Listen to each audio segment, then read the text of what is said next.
Mtazamaji, karibu kwenye awamu ya pili, na ilivyo desturi kila siku ya Jumatatu tunaangazia darubini ya afya. Siku ya leo tukijikita kwa ugonjwa ambao unafahamika kama selimundu, kwa lugha ya Kimombo wanasema sickle cell disease, na ndiposa tukuhamasishe, tukujuze yale yote ambayo unafaa kuyafahamu kuhusiana na ugonjwa huu. Niko na wageni studioni ambao wanaendelea kujaajaa ili tuyazungumzie kwa kina, na hivi sasa ambao umejiunga nasi mtazamaji, niko naye Eunice Achieng ambaye ni muhasisi kutoka Sickle Cell Uhuru Trust, na vile vile amekuwa balozi wa kuhamasisha jamii kuhusiana na ugonjwa huu. Karibu sana Eunice. Asante sana.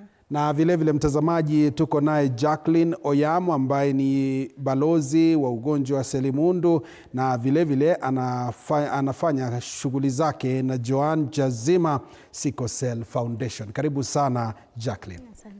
Na mtazamaji, tunamtarajia daktari wetu wa siku ya leo atakuwa anajiunga nasi ili tuzidi kusonga mbele, kukufahamisha na vile vile kukuelimisha kuhusiana na ugonjwa huu. Na hivi sasa ni mkaribishe ambaye ni Eunice Achieng. Eunice, najua tukizungumzia selimundu ni neno ambalo mara nyingi linakanganya wengi, lakini wengi wanajua ni sickle cell. Labda safari yako ya matibabu ya sickle cell ilikuwa vipi? Asante sana. Mimi natoka kwa familia ya watoto wa 6. Ndio. So nilipoteza dada yangu kabla nizaliwe. Vile nilizaliwa hiyo wakati wazazi wangu walikuwa wamehamia Nairobi. Dada yangu naye alikuwa amezaliwa nyumbani. Natoka Homa Bay County, Oyugis Koyo Kasipul. That's my district. Ndio. So huko ndo wazazi wangu walipata dadangu na hawakumpima. Ndio. Sasa vile walihamia Nairobi, mimi niliweza kupimwa nikiwa miezi 8. Miezi 8 asu. Miezi 8 ndio daktari hapo Kenyatta wakanipima, wakapata niko na ugonjwa ya selimundu. Na hapo ndio tukaanza safari. Ndiyo. Na pia kakangu mdogo mwenye alikuwa ananifuata pia yeye alipatikana na selimundu. So familia yangu hiyo ndio ilikuwa safari yetu. Na yangu ilikuwa nikiwa mtoto mdogo nilikuwa nagonjeka sana. Sana. Nilikuwa hata nakaa miezi kama 3 hospitalini. Hizo wakati Kenyatta ilikuwa hospitali mzuri sana. Nilikuwa tunatritiwa kama private. Tulikuwa tunapewa maji moto ya kuoga, kulikuwa na showers, bathtub, very heavy breakfast. Ndio. Lakini siku hizi wanajaribu, lakini tunashukuru Mungu pia. Na wakati pia selimundu imepewa upaumbele. Wakati wenye watu sasa wanafanya research. Na ndio sahii hata watu wanapata matibabu kuhusiana na selimundu. Kuhusiana na hizi therapy mpya zenye zimetokea. Lakini pia ni bei kali sana. Selimundu ina affect familia mingi sana. Na vile mnaongea kama familia ndio itafanya muweze kusaidiana. So upendo ni kitu ya kwanza, na mimi nikiwa mdogo nilikuwa napendwa sana na madada zangu, mandugu zangu wote. Hii safari tumetembea wote. Hata dadangu bila aliolewa akaenda hapa akipata mtoto mwenye ako na selimundu. Sasa ako na miaka 30 na anaendelea kuishi vizuri. Mimi mwenyewe niko na miaka 44. 44 na naishi kila siku. Ndio.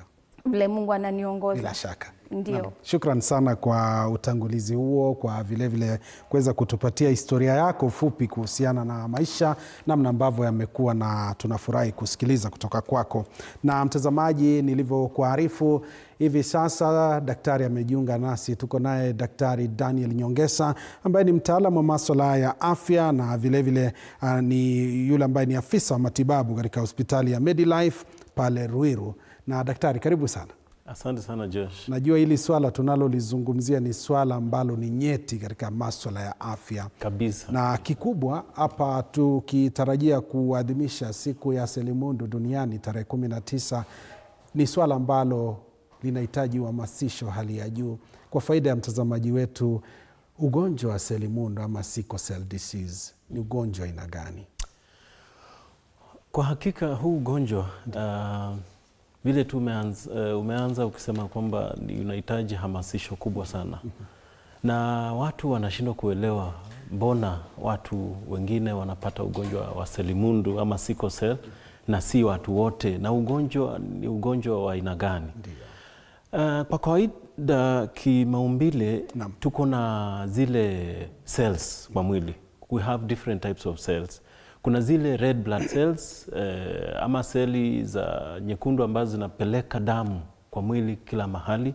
Kuna kuwa na pia cells zile tunaita white blood cells ambazo zinatupatia ile immunity ama kinga ya magonjwa ya virusi ama bakteria. Hizo ni white blood cells. Na kuna cells mingi tena kama platelets ambazo zinasuia mtu anapojikwaa ama unapojikata ama unapofanyiwa upasuaji usiweze kuvuja damu sana. So hizi ni aina za cells ambazo zinapatikana kwenye damu. Lakini cha muhimu hapa ni ile tunaita red blood cells. So red blood cells ndio iweze kufanya kazi, inakuwa na kiungo ambacho hata kinafanya inakuwa red. Inaitwa hemoglobin. Bila shaka. Hemoglobin ni rangi ambayo inapatikana kwenye red blood cell, na hiyo ndio kuweza kubeba ile oxygen, kuweza kupeleka circulation ya oxygen kwenye mwili mzima, brain, your heart, your muscles. Sasa hii hemoglobin inaweza undergo genetic mutation. Kwamba kuna jeni ambayo inaharibika katika hemoglobin. Na inapoharibika unapata kwamba sasa inafanya hii seli ama red blood cell inapata shape fulani. Kwa kawaida shape ya red blood cell ni ile tunaweza ita oval ama circular in shape. Lakini ikiwa na hii selimundu ina maana kwamba inaanza kujipinda, inakaa kama nusu ya mviringo ama ile tunasema crescent moon. Haikui ile ya mviringo kama ile red blood cell ya kawaida. Na inapokuwa hivyo inamaanisha kwamba hata kupita kwenye blood vessel, kwa sababu inapita ikiwa kitu kama kitu sharp na pia imejipinda hivyo, kuna ile uwezekano wa kujikusanya mahali moja iweze kuziba mshipa wa damu. Na inapofanya hivyo haiwezi peleka damu, haiwezi peleka ile oxygen mzuri kwenye viungo ambavyo vinahitaji oxygen. Sasa hiyo ndio inaitwa sickle cell, kwa sababu hemoglobin yake ni mbovu kwa sababu ya hali ya genetic mutation ambayo inafanya seli inajipinda, haiwezi kupeleka damu mzuri, haiwezi kupeleka oxygen ikafika kwenye viungo ambavyo vinahitaji. Na pia kwa sababu ya hiyo kujipinda, unapata kwamba hii cell inaharibika kwa urahisi sana. Tukisoma katika biolojia tunasema kwamba lifespan ya normal red blood cell iko na average about 120 days. Na kwa sababu ya hii ya selimundu kujipinda, unapata kwamba ina reduce lifespan yake to only about 15 to 20 days. Sasa unapata kwamba turnover rate ya cells kuharibika inakuwa haraka sana kuliko kama wale watu ambao wako na cell ya kawaida. Na ukiingia katika kisayansi kidogo, hemoglobin ya kawaida ni ile tunaita HBBB. Na unapopata ambapo mtu ambaye ako na trait ambaye ameinherit hii cell ambayo iko na siko, kuna kuanga na ile trait na kuna ukiinherit mbili zote unapata sickle cell disease. So kuna sickle cell trait na kuna sickle cell disease. Sickle cell trait ni yule mtu ama mzazi ambaye amebeba nusu ya chembe za selimundu.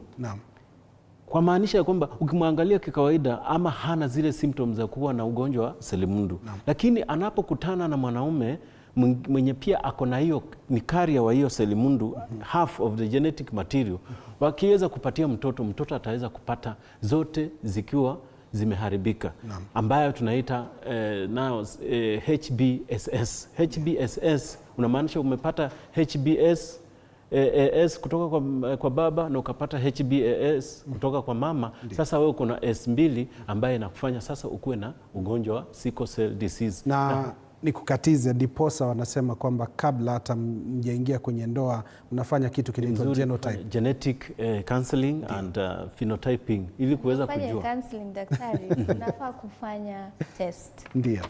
Yes. Ndio ujue genotype yako ni gani. Lakini Wakenya wengi ufikiria genotype ni kama kujua blood groups.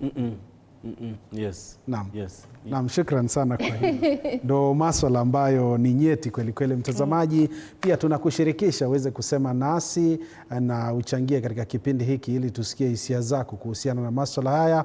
Iwapo wewe uko kwenye matibabu, pia inaruhusiwa utupe kisa chako ili pia umsaidie mwenzako ambaye yuko sehemu nyingine na hajapata ufahamu, aweze kupata ufahamu na kuanza kutafuta matibabu kwa wakati ili kuendelea kuishi maisha ambayo hayana tashwishi. Ni kushirikishe Jacqueline Oyamo katika swala hili. Labda kisa chako kwako kilikuwa vipi? Tumemsikiliza Eunice, amesema kwamba alifahamu akiwa na selimundu akiwa na miezi 8. Labda kwako tukio lilikuwaje? Kwangu, ndio, kwa familia yetu tuko watoto 8. Ndio. Mimi ni mtoto wa 6. Ndio. Hao watoto wa kwanza 5 ni kama wengine wako na hiyo genetic trade, yani wako na AS, wengine ni carrier, wengine wako normal. Ndio.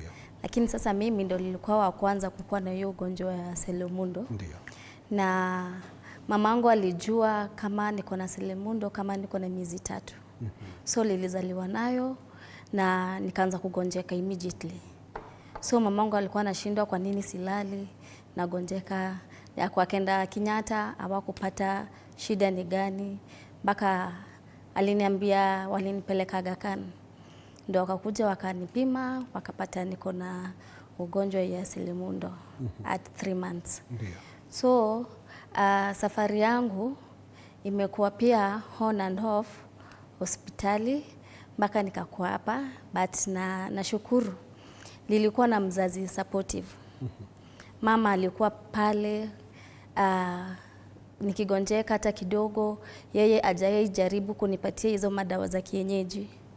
Nilikuwa nikigonjeka naenda hospitali, nikigonjeka ananipeleka hospitali. Naam. So kwanza nataka tu kumshukuru kwa sababu kama sio yeye, by the way hata singekuwa hapa. Yeah. So amekuwa there for me. High school yangu pia lilikuwa on and off, on and off, on and off. Hata safari yangu hata ya kazi pia siwezi andikwa kazi. Ndio. Kwa sababu kupata employee mwenye anaku understand na the situation yenye uko nayo ya selimundu hata kuelewa. So wadosi wengi nikipata crisis utapata 3 months umekuwa replacement. So niko tu nyumbani. So hata nasaidiana na dada yangu hapa at least to spread sickle cell awareness. At least watu wengi wajue na wajitokeze. Naam. Yeah. Shukran sana kwa kauli hiyo. Daktari, Naam. kuna hili swala la dalili ambazo zinafungamana ama zinaonekana wakati mtu ana ugonjwa kama huo.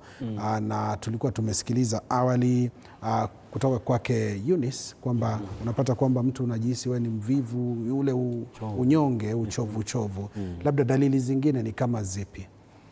Ile dalili ya kujihisi mnyonge, mchovu, ama wanalala zaidi kupindukia, hawezi kuwa mchangamfu, hawezi cheza, ni kwa sababu oxygen haiwezi fika kwenye brain inavyostahili. Mtu anapopata ambayo oxygen haisupply mzuri kwenye mwili, inaleta hiyo dalili ya uchovu. Na pia kuna dalili zingine ambazo zinapambatana na ugonjwa wa selimundu. Sana sana watoto wadogo utapata kwamba wanaanza kufura joints, especially za mikono na za miguu. Mtoto analia uchungu na sana wanaanza na miezi 3 hadi miezi 6. Kwa sababu mtoto akiwa mchanga bado akizaliwa kuna ile hemoglobin ambayo tunaita fetal hemoglobin. Hii fetal hemoglobin ina uwezo mzuri sana wa kubeba oxygen. Na ndipo hata unaona. Daktari, naomba nikukatize, naarifiwa mikrofoni yako inatashwishi lakini itashughulikiwa kwa muda usio mrefu. Nikushirikishe Eunice katika swala hili. Ulikuwa umesema kwamba kuna hili swala la unahisi mchovu, ukiamka unajihisi kwamba si wewe mwenyewe. Labda dalili zingine ambazo ulizipitia mtu binafsi zilikuwa kama zipi? Nikiwa mtoto mdogo mamangu alikuwa ananiambia kunywa maji, pumzika, sikuwa naelewa. But nikitaka kukua mgonjwa. Ndio. Ama tunazitanga painful episodes of crisis. Hapo ndio sasa vile daktari alielezea, chembe zote zinakuja zinafungana kama traffic jam. Zinashikana huku kwa mikono, huku small capillaries hizi hapa kwa joints. Sasa inazuia high PT. So utapata hapo inauma. Kuna hiyo uchungu ya joints zote na pia kuna moja ya mgongo. Ya mgongo ndio anga mbaya na pia ya kifua. Hizo zuma sana na hizo zutokea unasikia umechoka, mwili haupumui vizuri. Alafu inaitwaje? Unasikia tu macho zinakuwa yellow, inaitwa manjano. Jaundice. Juu ya symptom moja inaitwa jaundice.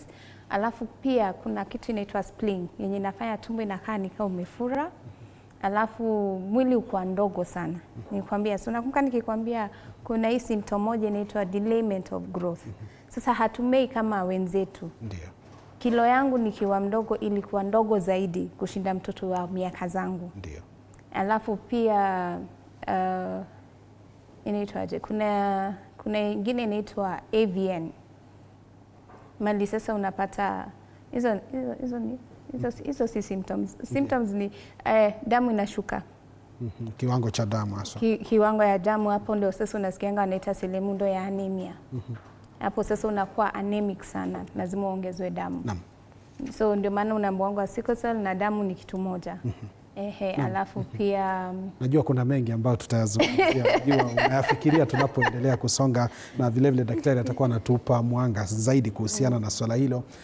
Mtazamaji, mwelekezi anasema tukimbie pale milimani. Kuna ile kesi ya mauaji ya mwanablogu na vile vile mwalimu Albert Ojwang, na mawakili washafika mahakamani, na wakati huu OCS wa kituo cha Central Nairobi Samson Talaam amefikishwa katika mahakama hiyo ili kuendeleza kesi hii ya mauaji ya mwalimu Albert Ojwang, na washukiwa wengine watatu pia wanatarajiwa katika mahakama hiyo hii leo. Hebu tusikilize ni yepi ambayo yanajiri kutoka mahakama hiyo.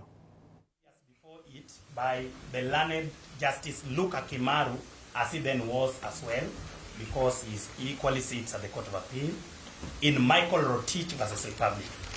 And we preempt that the defense are likely to run away with Michael Rotich, so we are going to hit hard on it before they get the chance.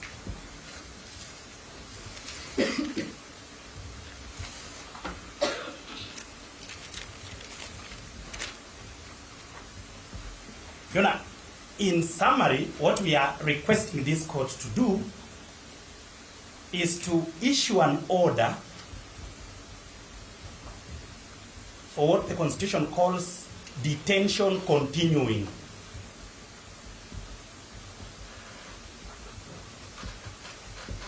So that the respondent remains in custody, that's the common name that we call it custodial orders, for purposes of completion of investigations.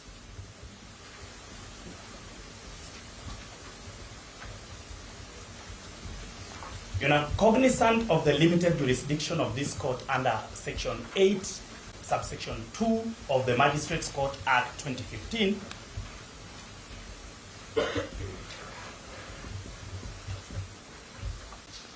our references to Article 29 is only in passing and for purposes of laying basis that every person, I am paraphrasing, every person has the right to freedom and security of their person, including the respondent.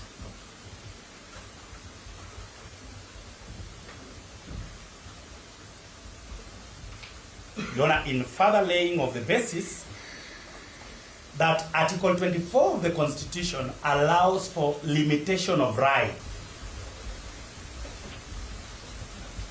under the Constitution, save for the rights under Article 25 thereof.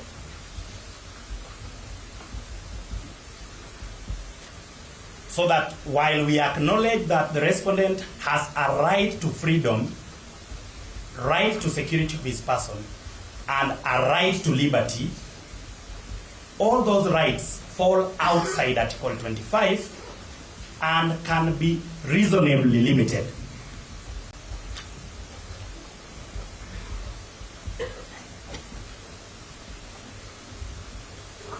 Where there is justification. And where, Your Honor, it is established that the kind of limitation we are seeking in the nature of detention continuing is the least restrictive measure.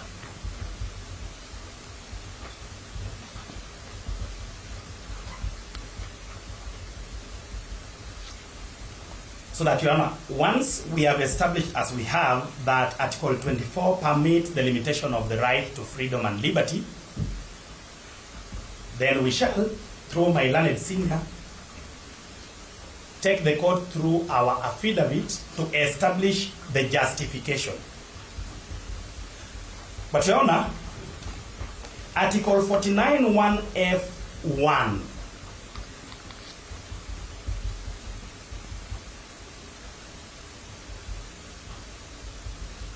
sorry, that is 49(1)(G), Your Honor, I'm sorry.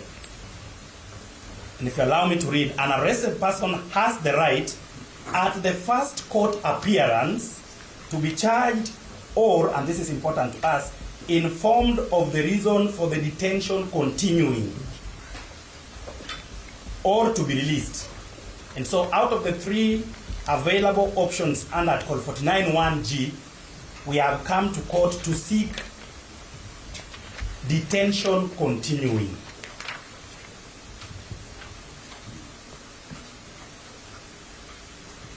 Your Honor, with that legal basis, allow me to make a reference to the learned Joel Ngugi J, as he then was, in Sudi Oscar Kipchumba.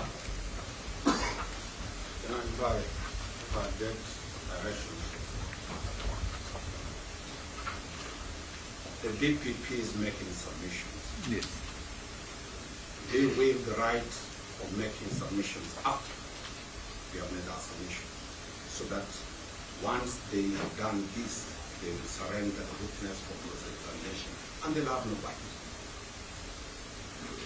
Procedurally, it is the deponent to be put on the dock, and the deponent is cross-examined, the respondent's lawyers submit, then the state submits. But now it's the past. And that's why I'm asking, is my GOtv applicating the law?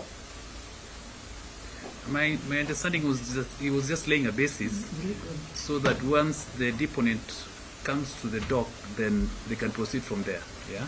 So let JB just finish with your laying your basis. I believe it's more or less like an opening statement. He has done an opening statement. Yes, let him finish. Then be doing an opening statement. Indeed. To lay the basis. Yes. And counter what has been said. Because he's doing actually an opening statement. We'll also be seeking that we also put an opening statement and before the court. So please proceed. Sorry, Your Honor. I do not understand the basis of that argument, because we are arguing our application with both facts and the law. So I'm doing the law, then my colleague will do the facts. It's the same thing if we started with the facts. So I'm almost done with the law. But sometimes he does that to take me off-road, and he knows I never get off-road. It's a strategy. Your Honor, I was inviting the court to paragraph 24 of the very erudite decision of learned Justice Joel Ngugi, which sets the test required for the grant of the order of detention continuing, which my other colleagues prefer to call custodial orders. And it says, at paragraph 24, if you permit me to read, so even while accepting that the text of Article 49(1)(f) may, in certain circumstances and contexts, and we submit like this one, comprehend a situation where a person is presented before a court without being formally charged, and is thereby informed of the reasons for his continued detention through the state's application, like ours, to have him so held, the state must satisfy a double test. A, first, The state must persuade the court that it is acting in absolute good faith and that the continued detention of the individual without a charge being preferred, whether provisional or otherwise, is inevitable due to existing exceptional circumstances. So that, Your Honor, through the factual matrix, we are going to establish exceptional circumstances. And B, this is the second part of the test. Second, the state must demonstrate that the continued detention of the individual without charge is the least restrictive action it can take in balancing the quadruple interest. Now, this is very interesting. Quadruple interests present in a potential criminal trial. There is a potential criminal trial, and this is the quadruple interest. Number one, the rights of the accused individual, in this case the respondent, who is likely to be charged in a potential criminal trial. Number two, the public interest, order, and security. It is not in doubt that this is one of the great matters of the greatest public interest in the country at the moment. Number three, the needs to preserve the integrity of the administration of justice. We will discuss that in a minute. And finally, and the interests of victims of crime where appropriate.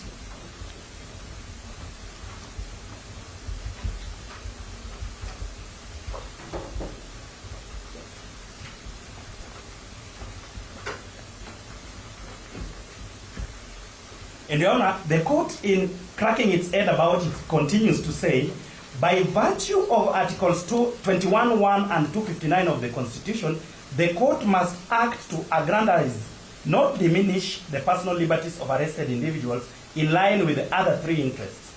But importantly, differently put, the state must demonstrate that there are compelling reasons to deny pre-charge bail while balancing all factors within the complex permutation presented by these quadruple interests, and without refining or essentializing any. I dare say kizungu kubwa. Having highlighted those two tests, Your Honor, the state is acting in utmost absolute good faith to have presented the respondent within a reasonable time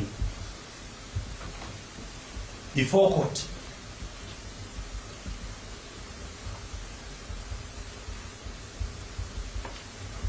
Other than in the police cells, through the affidavit before you, the respondent has been informed, one, of the reason of his arrest, and two, of the reason why the state seeks to continue to detain him. That is a show of utmost good faith. Your Honor, in insurance law, it's called uberimai fidei.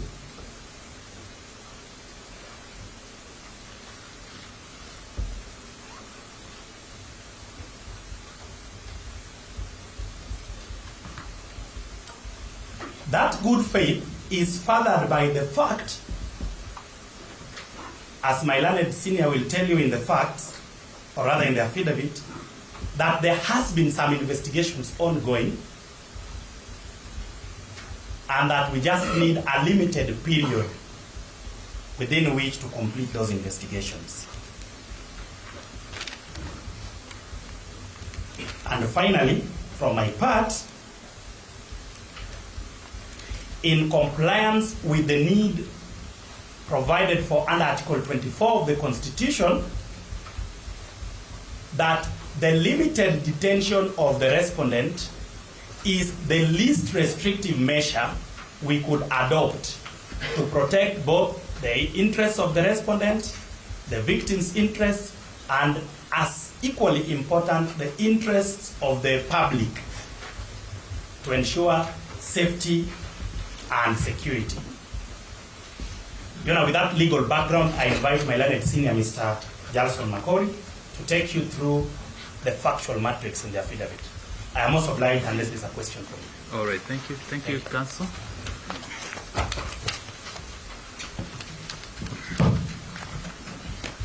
Your Honor Makori. Yes. Your Honor, we are referring to the affidavit by one Abdurrahman Jibri. Abdurrahman Jibri, dated the 16th of June 2025. It is an affidavit in support of the notice of motion, dated the 16th of June 2025. Your Honor, I will only highlight the paragraphs that are in the affidavit. Paragraph 6 sets out the background of the investigation.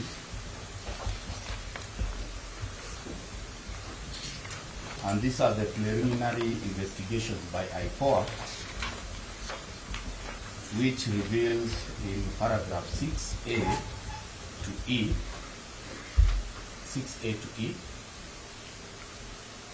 that is on the 4th of June 2025, the DCI received a complaint from the DIG of police, Mr. Eliud Langat, alleging he suffered continued false and malicious publications on an X account, formerly Twitter, with the username Pixel Pioneer, and requested investigation with a view to establish the person and motive behind it.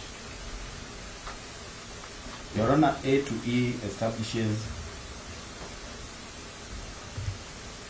the grounds in which the investigations were mounted.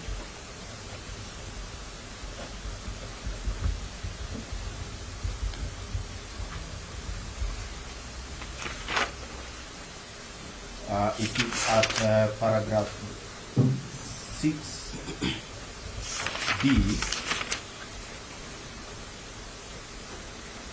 On the 7th of June, the DCI team went to Linda Center in Homa Bay County and arrested the deceased at around 2:30 p.m.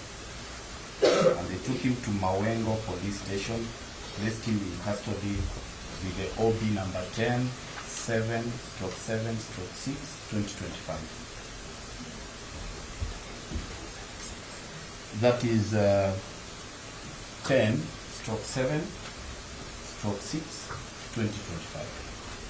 Then at around 3:54 p.m., the deceased was booked out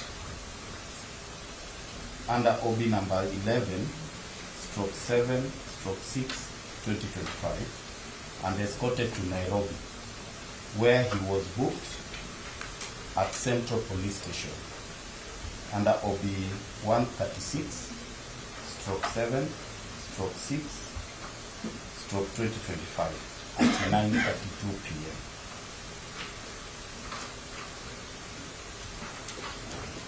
Your Honor, we have annexed to paragraph 6E the OB extract, that is AJ1,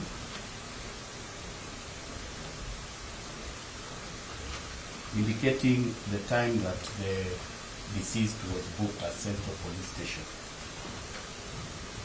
Paragraph 7, Your Honor, the respondent was arrested. And this is something that we wish the court to take notice. The respondent was arrested on the 13th June 2025 at 18:05 hours, that is 6:05, which was on a Friday.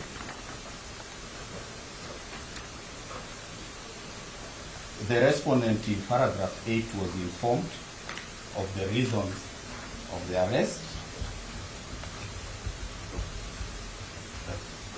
and for which the reasons and of the offense that is being investigated. That is under paragraph 8.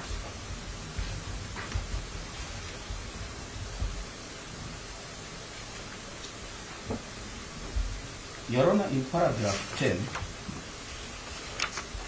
now we are coming to the reasons why we want to continue holding the respondent. The respondent is the custodian of the station records, being an OCS, officer commanding station, and the surveillance system, the CCTV. And this is at the material time under the investigation. You know, still I'm asking, what will be the deponent be telling this? Your Honor, The information the DPP is giving, it's not them who deform. It is the one who deform who should be giving us those paragraphs in paragraph 4. Then the DPP can buttress their submissions based on that. Right now, the DPP is turning himself into a witness. And we cannot cross-examine the DPP. It is fair and just.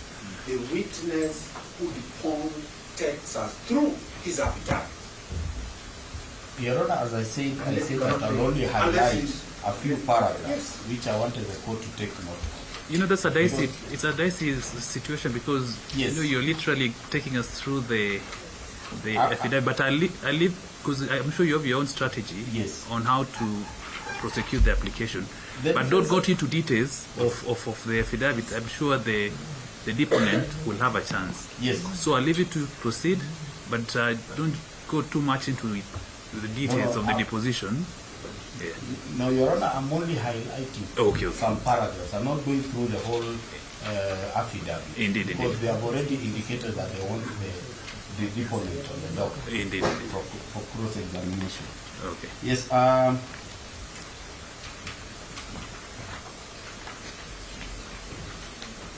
So you're referring to the CCTV, maybe to refresh, to recap the Yes. He said paragraph 10. Yes. The respondent is the custodian of the station records and the surveillance system, that is the CCTV, that is under investigation.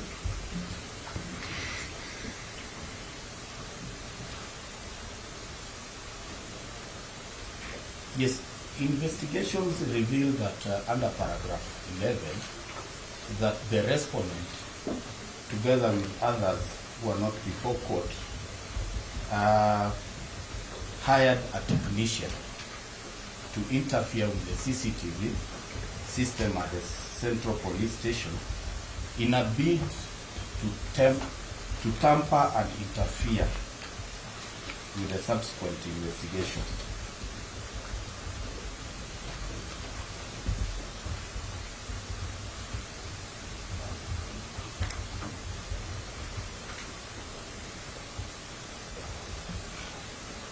Your Honor, we are highlighting what so far we have done insofar as the investigations are undergoing. So there is still some investigations which we need, and that is the reason why we are asking for continuing detainment of the respondent, because the respondent's mobile phone has been detained.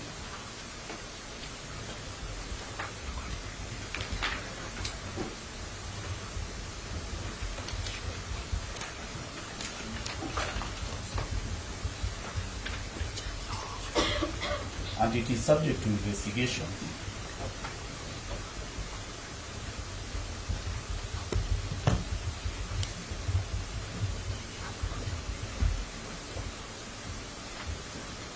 Your Honor, there are also witnesses who are yet to be investigated and the statements taken from them. Also witnesses, police officers who are on duty at Central Police Station on that night. Your Honor, given that the respondent is the OCS, we are saying that there is a likelihood that he may interfere with the investigation.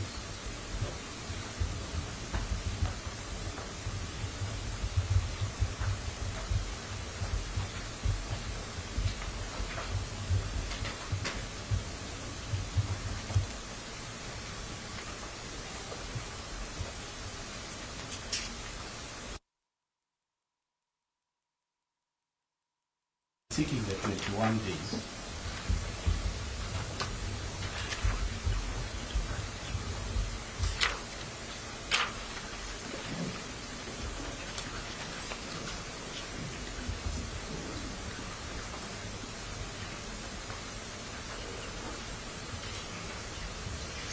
To continue holding the respondent, and in addition to the 21 days, Your Honor, we will be seeking an order that we access the forms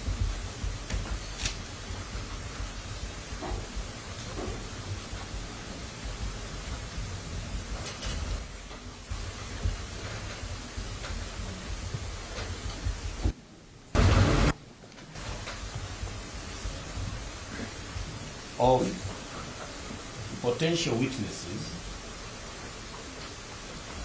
the police officers who are on duty, and any other person who was at the vicinity at Central Police Station.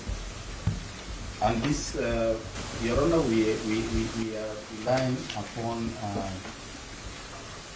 paragraph 17 and 18, where we have shown in the paragraphs, we have demonstrated that there is already interference which has already been done. With that, Your Honor, we will be inviting the deponents to the dock for cross-examination.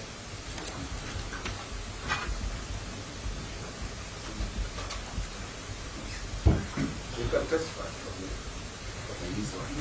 Yeah, wherever you're comfortable. Yes, it's comfortable there where you sit.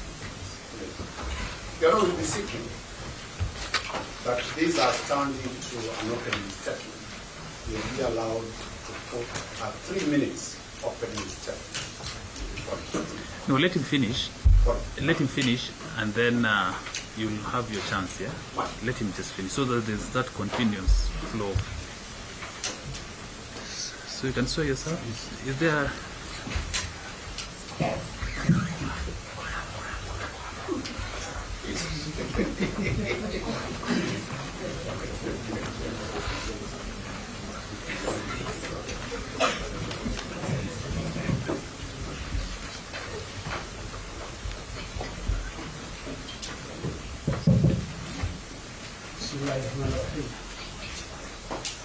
I swear by the name of Almighty God, that the evidence I shall give before this court, touching the matter in question, shall be the truth, the whole truth, and nothing but the truth. So help me God.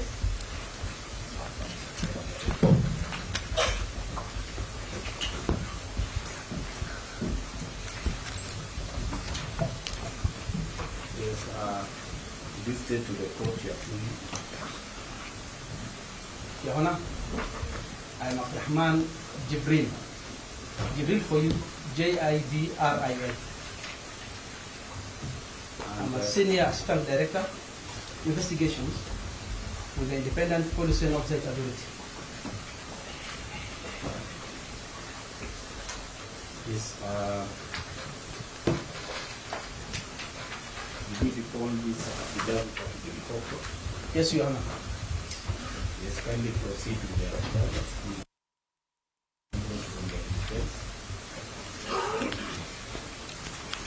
Thank you, Your Honor.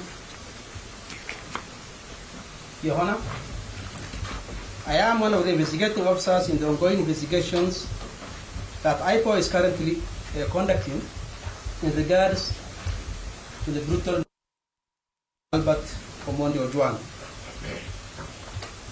This is pursuant to Section 6, 7, and 25 of the IPO Act. Your Honor, on 8th day of June 2025, IPOA learned the death of Albert Ojwang while in police custody at Central Police Station within Nairobi County.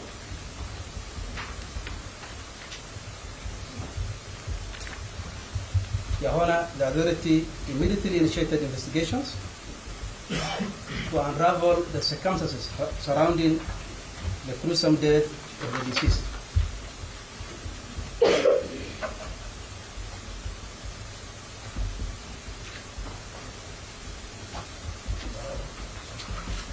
Your Honor, so far, our preliminary investigations have revealed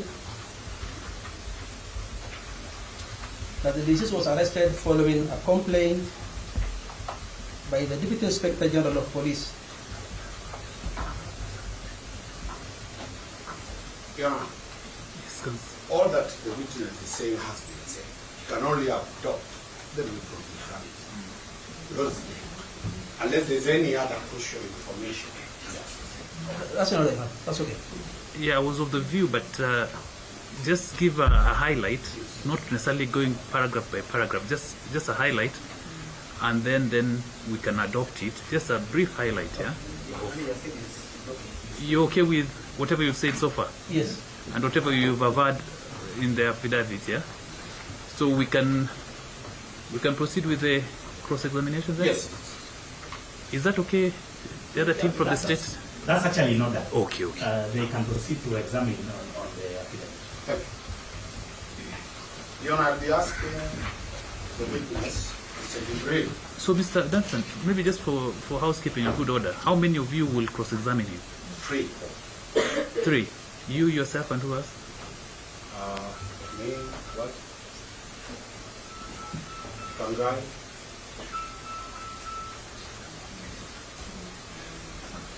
So only 3 of you from Yes, the battery we'll of examine the 3 of you. others will submit. I think that is okay. Mr. Jibril, Yes, Your Honor. can you confirm your position at IPOA over this matter? May I ask you my rank? Oh, yes. That's a must. Your Honor, as indicated,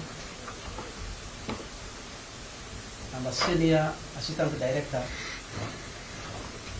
in investigations. And confirm that you are an investigator. Yes, Your Honor. Are you an investigator in the purpose and the name or position of the National Police Act? IPOA. Under IPOA Act. And under IPOA Act, is it true that you have still arrested crowds? Yes. Under which section? Your Honor, Section 7 of the IPOA Act and Section 7 of the IPOA Regulation Act actually gives me the powers, privileges, and immunities of a police officer. So Section 7, which section? Both Section 7 in the IPOA Act and Section 7 of the IPOA Regulations Act. Gives you the powers as that of a police officer. Yes, sir. And in this matter, you are now actively participating pursuant to those provisions as an investigator. Yes, sir. Are you well conversant with the law? Depends on which area you want to ask. Are you, you know, some of us went to teach, then we became lawyers. So people are mad about that. Do you have any legal training? Yes, yes, I do. Could you refer the court to your legal training? I'm an advocate of the High Court of Kenya. Thank you. You are an advocate of the High Court of Kenya. Look at the Criminal Procedure Code, Section 386, as an advocate of the High Court of Kenya. Could you be given it? Your Honor, we'll have an objection. Yes. I've not asked the question. We can see. Your Honor, I've not asked a question. Your Honor, at least should I be allowed to make the objection? Yes. Of what? Let me just object, then you No. You wait until I ask. I've just told to look at it. It might be just to admire it. Allow me to ask. Your Honor, we'll be requesting the court. Mr. Omar. Yes. But let's hear his objection. That's right. Yes, kind Your of. Honor, the witness before the doc Yes. has come here on the basis of his affidavit on the factual matters. And that explains why the defense requested that my colleague, my learned senior, does not go into the facts. Section 386 of the Criminal Procedure Code or whatever provision of the law is a matter of law. And the objection again goes into the earlier intended preliminary objection, which we have had sight of, where the argument, in a sense, is that this matter, now we have had a copy, although it's not filed. Okay.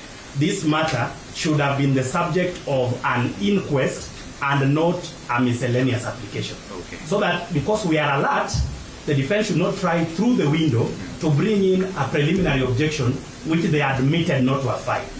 Okay. But more importantly, that this is a witness of facts, not a witness of the law. We can deal with the law between the lawyers. Thank you.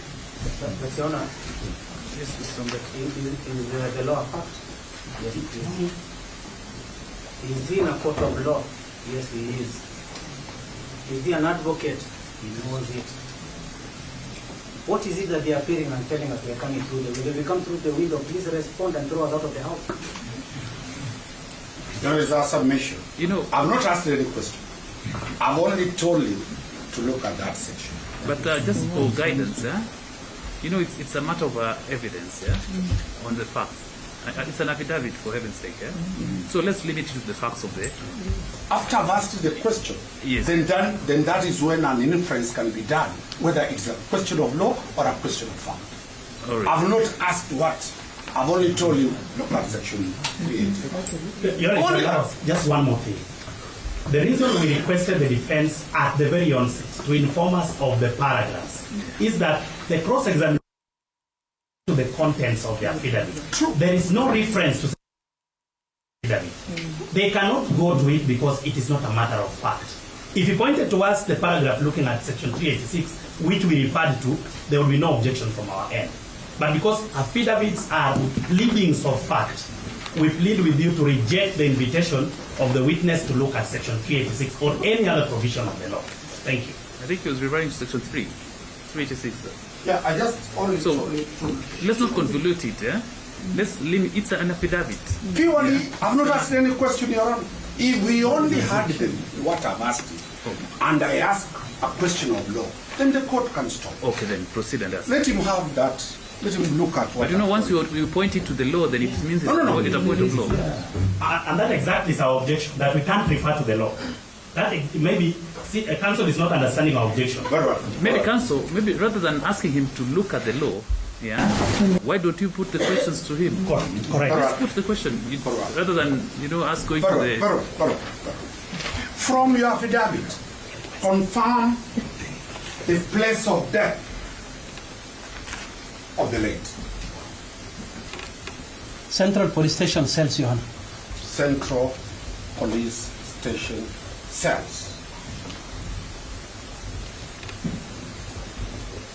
From the PO Act, provide the mandate for you to investigate somebody dead in a police cell. Yes, Your Honor. Read. Show the court. Because you have confirmed the scene of death is at the police cell. Which mandate gives you that power? Let him answer. You know, we are still objecting. Yes. Counsel is still taking the same route. He came under the Act. You know, section in this miscellaneous application, paragraph 3, they must have said under which mandate they are coming before this court. Don't give him answer. Don't give him answer. And this is a witness. This is a witness now. He's not an advocate. Let him come in front of you. Let him not be given answers. No, Your Honor. We plead with our colleagues to just remain respectful. We know that they are very good people. Let us maintain the decorum. What we are asking is, as the court has suggested, put the law to the witness. Don't ask the witness to refer to the law. We do not mind if you read the law to him and ask questions. Read paragraph 3 of your draft. Please read for me so I can answer. No, you read it. I did write it. Which one? Paragraph 3.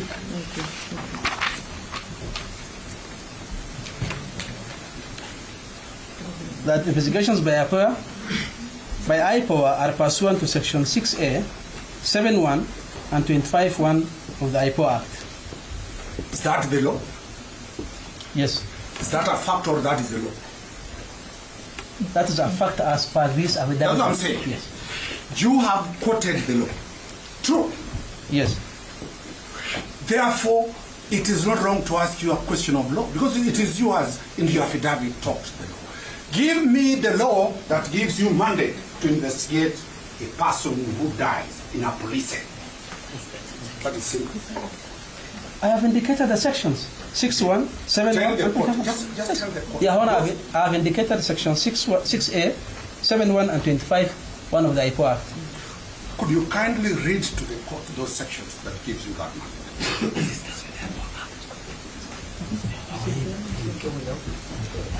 The IPO Act. Just read to the court those sections for the benefit of the whole world. We don't work for IPO. Your Honor, because we did not anticipate that a witness of fact will be made to read the law, we didn't carry a copy of the IPO Act. If they insist that they want to read it, let them just read it. We suffers from selective amnesia when he is cornered. It is there on any phone. Just read phone. Read the section. 6, you read. Okay.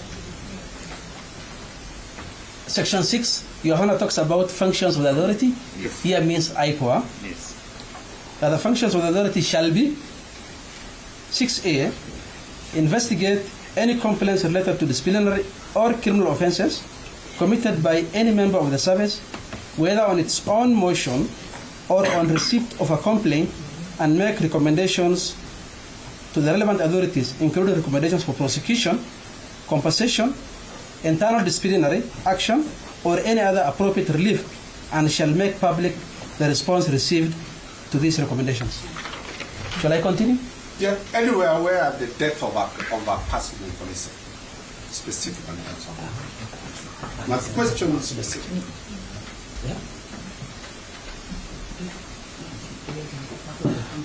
Your Honor, this JV allowed the witness to read. This is a question. Sorry, Your Honor. Before you even say anything, this is a question that has been put to this witness.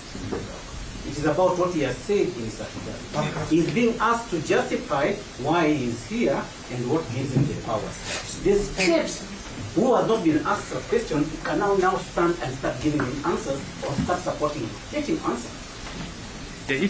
Mr. Witty. Yes. You have Yes, Your Honor, I just wanted to indicate. Yes.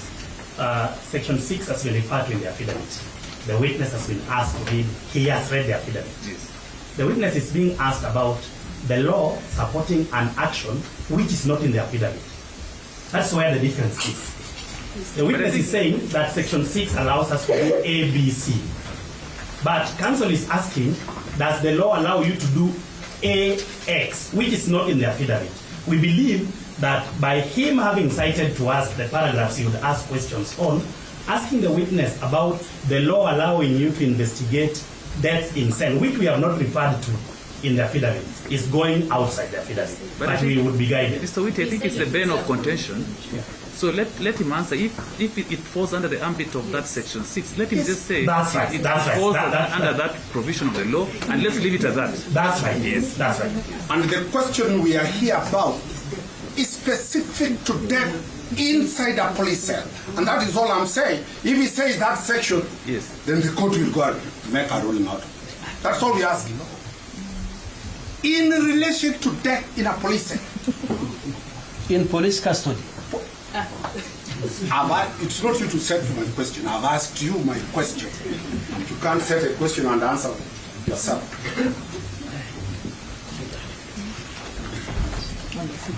So, Mr. Jibril, yes. If it's not there, it's not there. The question is, do you have the powers to investigate?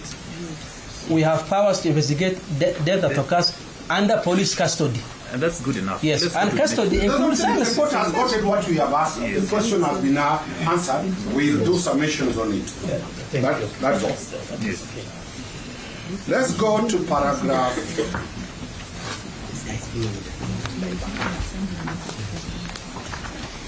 Paragraph 7.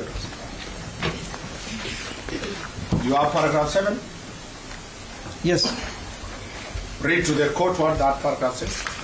Your Honor, the paragraph says that the respondent was arrested on 13th June 2025 by DCI officers and subsequently handed over to IPOA and was later booked at Langata Police Station via OB 50-13-6 at 18:05 hours.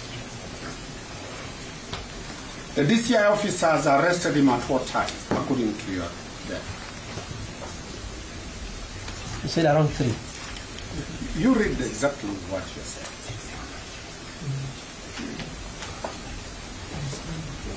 I've not indicated the time. That's what I'm asking. Yes. It is not indicated when the DCI officers arrested. Yes. Where did they arrest?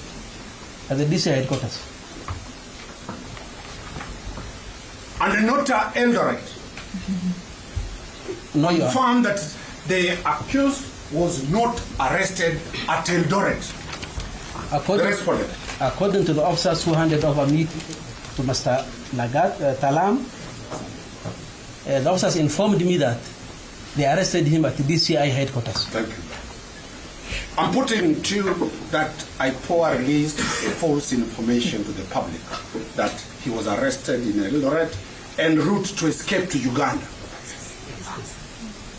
That is not in my affidavit. I'm saying what is in social media is that the respondent... Your Honor, I can only answer what is in this affidavit. Sorry, Your Honor. Let's not digress to those issues of Yes. social media. Let's proceed on the question of arrest. Are you aware the Director of Criminal Investigation, my friend Mr. Mohammed Amin, said the respondent is a person of interest? That is not in my affidavit. That's why I said, are you aware? If you are not aware, you are not aware. Counsel, please ask me what is in this affidavit. I'm not going to, Your Honor, I'm not going to answer anything outside the affidavit. I put it to you that based on the DCI mentioning the respondent, on that day at 2 p.m., he presented himself to the DCI headquarters in the presence of his advocate, Juan Keto. Were you aware of that? If you say so. Thank you. Putting it to you. And the DCI authorized these officers together with the advocate to present the respondent to IPOA headquarters. Your Honor, we have said time and again. I'm putting it to you. Please, you don't need to answer. Please answer me ask me what is in my affidavit. Let's stop charges, Counsel. Counsel, I've only put it to you, I've not asked you the question. Is it in my affidavit? The question I'm asking to you is it in my affidavit? For the benefit of the court, I'm putting to you, then I'll ask you where you are saying you are arrested. Your Honor, I will decline to answer anything which is not in my affidavit. I've not asked. I've not asked. Then please ask. I put it to you that the officers handed over the respondent to IPOA in the presence of Mr. Keto. As I put it to you, for the record purposes.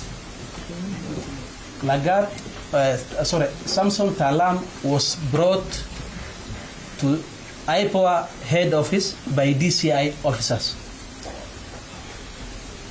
And he did record a statement at IPOA in the presence of his advocate, Juan Kiprono. Who is it?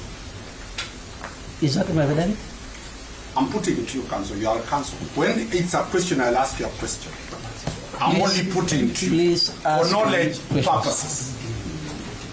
So now, if those are the facts, look at the paragraph you said he was arrested.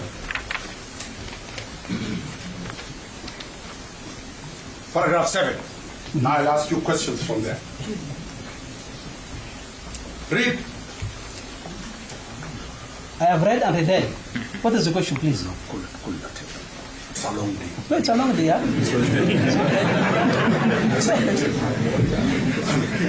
And the state is rich, it can bring water for both of us and the council. It's a long day.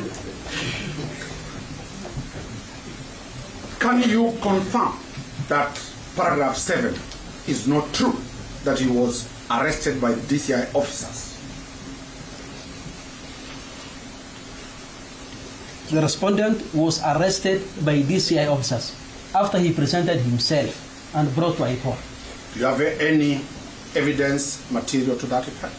I've given you the scenario the way it was. No. the fact that he was brought under the escort of DC officers means he was arrested and brought to our office. The court has taken that. Let's go further. Sorry, Your Honor, I think this may be my last objection. Yes. We hope that counsel is not proposing to court that he has an alternative set of facts which the court should take note of, because counsel is not a witness.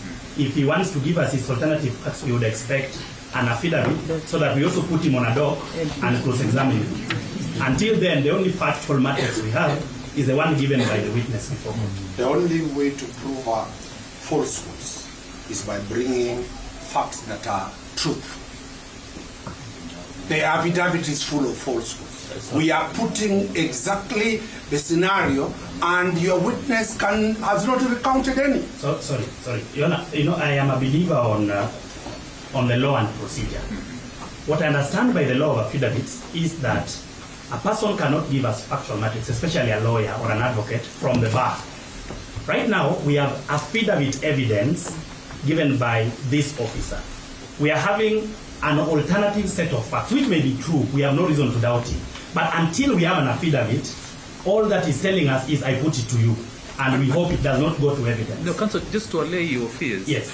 The evidence that I'm documenting is from him. That's right. Thank you very much. Not from Mr. Dunstan. Thank you. Because as you put it rightly, he's not giving evidence. If Correct. anything, he knows the procedure. Thank you. He's a teacher of the law. Yes, and that's why I told you, now he is mature to be a judge of the high court. Thank you very much. Let's proceed, Your Honor. Paragraph 9.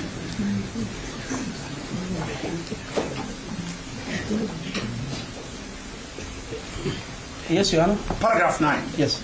You have said what about the position of the OCS? The respondent at the material time of the incident, he was officer commanding Central Police Station, exercising command of the Central Police Station, hence persons of influence, and has capacity to interfere with the ongoing investigations and likely witness. Do you have any evidence to show that he was in full command of the police station?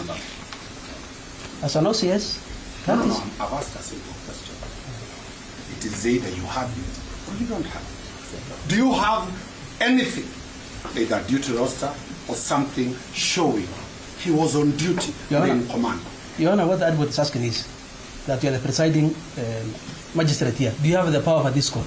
I mean, once you are an OCS, you have got a power over that station. Come on, counsel. We have agreed that you don't have it. You are looking for it. Let me put it fine. And let me put it to you. And Your Honor, just to answer also, whatever evidence that I had, I have put as an extra. Yes. Anything else which is not here is purposely done to safeguard, first of all, the integrity of the investigations. And they will be provided at the most relevant time. I'm well aware that this will not be the forum where those charges will be preferred. Yes. And I've asked a simple question. Yes. Among the annexures, have you produced an annexure showing he was in command of the police station at the time the offense was committed? I recorded his statement and he confirmed that at the time of the incident, he was the officer commanding station at Central Police Station in the presence of his lawyer. I have not attached in this affidavit. The answer is clear. You have not attached. Let's go to the next All question. that's what you are looking for. It's not attached there. And maybe to answer your question, any other attachment that you might ask is not there, save for the OB extracts. Just don't go.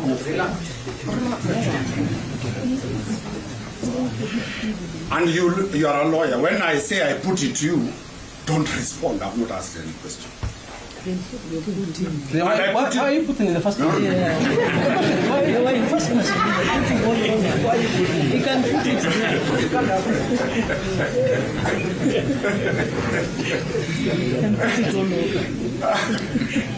You went to law school. So, Mr. Dunstan, if you don't want answers to those questions that you're putting, and you're really putting a lot of putting in.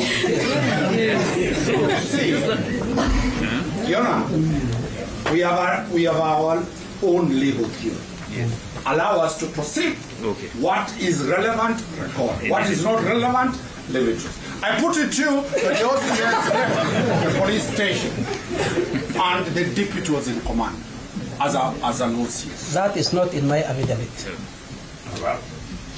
And I put it to you that the OCS was never near Central Police Station That is not in my affidavit. Thank you. The world has heard it's not in there. Let's go paragraph 15. On the question of him liking to plan. You there? Yes. We have agreed there is no any material. Yes, nothing attached. Let's proceed. Okay. Paragraph 10. We go back. Oh, I asked you paragraph 15. Yes. I'm going to paragraph 16, sorry.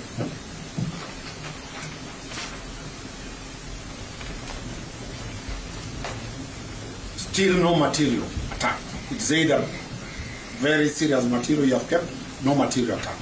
Yes, Your Honor. Thank you. Paragraph 17 about the CCTV. No material attached, Your Honor. Thank you very much. Paragraph 18. No material attached. No material attached. Paragraph 17. I've gone back because there's a question I want to ask. Yeah, please ask. You have said about the CCTV cameras. Do you have possession of the scene of crime as of now? No. Who is in possession of the scene of crime? The scene of crime was processed and released. Remember, that's a police station. You cannot hold a station as a crime scene for a very long time. So we have released to the relevant authorities. Is that on off? Because I was there yesterday. It's not true that the scene of crime has been released to the police. Is it still a scene of crime, or it is non-operational police station? That question is not. It's not in the evidence. You've run very fast. You could not lie that is it. So you cannot. There's no material to show that. Nothing attached, Your Honor.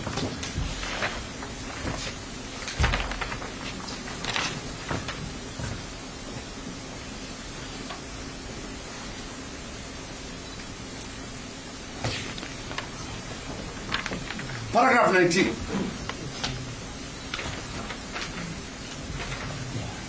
You've read it? Yes, Your Honor. And 21, they are the same? What's the question? No material attached. There is no material attached. Yes. That is very, very critical to us. Paragraph 22. I still ask you this question about the blue code for silence. I will refer you to the High Court decision. Tell the court. This is a lawyer. He knows High Court decision. Court of Appeal decision.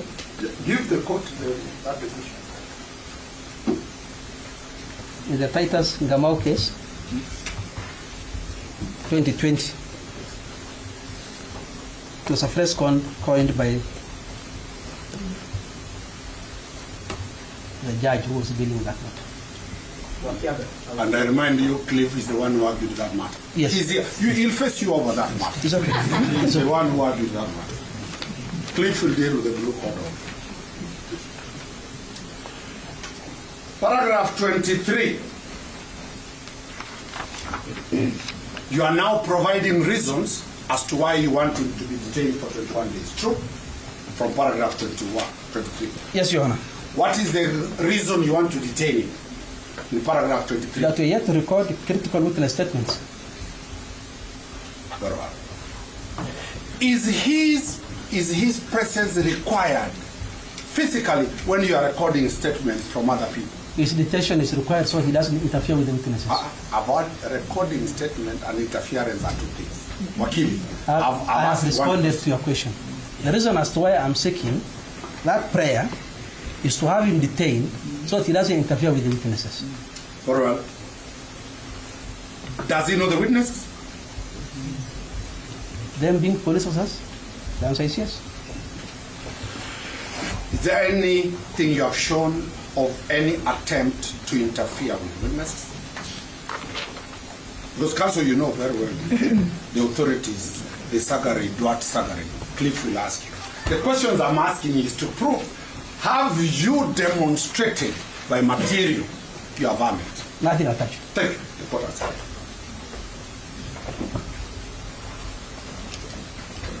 Paragraph 24. What are you addressing? That we are saying if released, his security is not guaranteed due to the public anger demonstrated by the case. Come again? I've just read what is in the affidavit.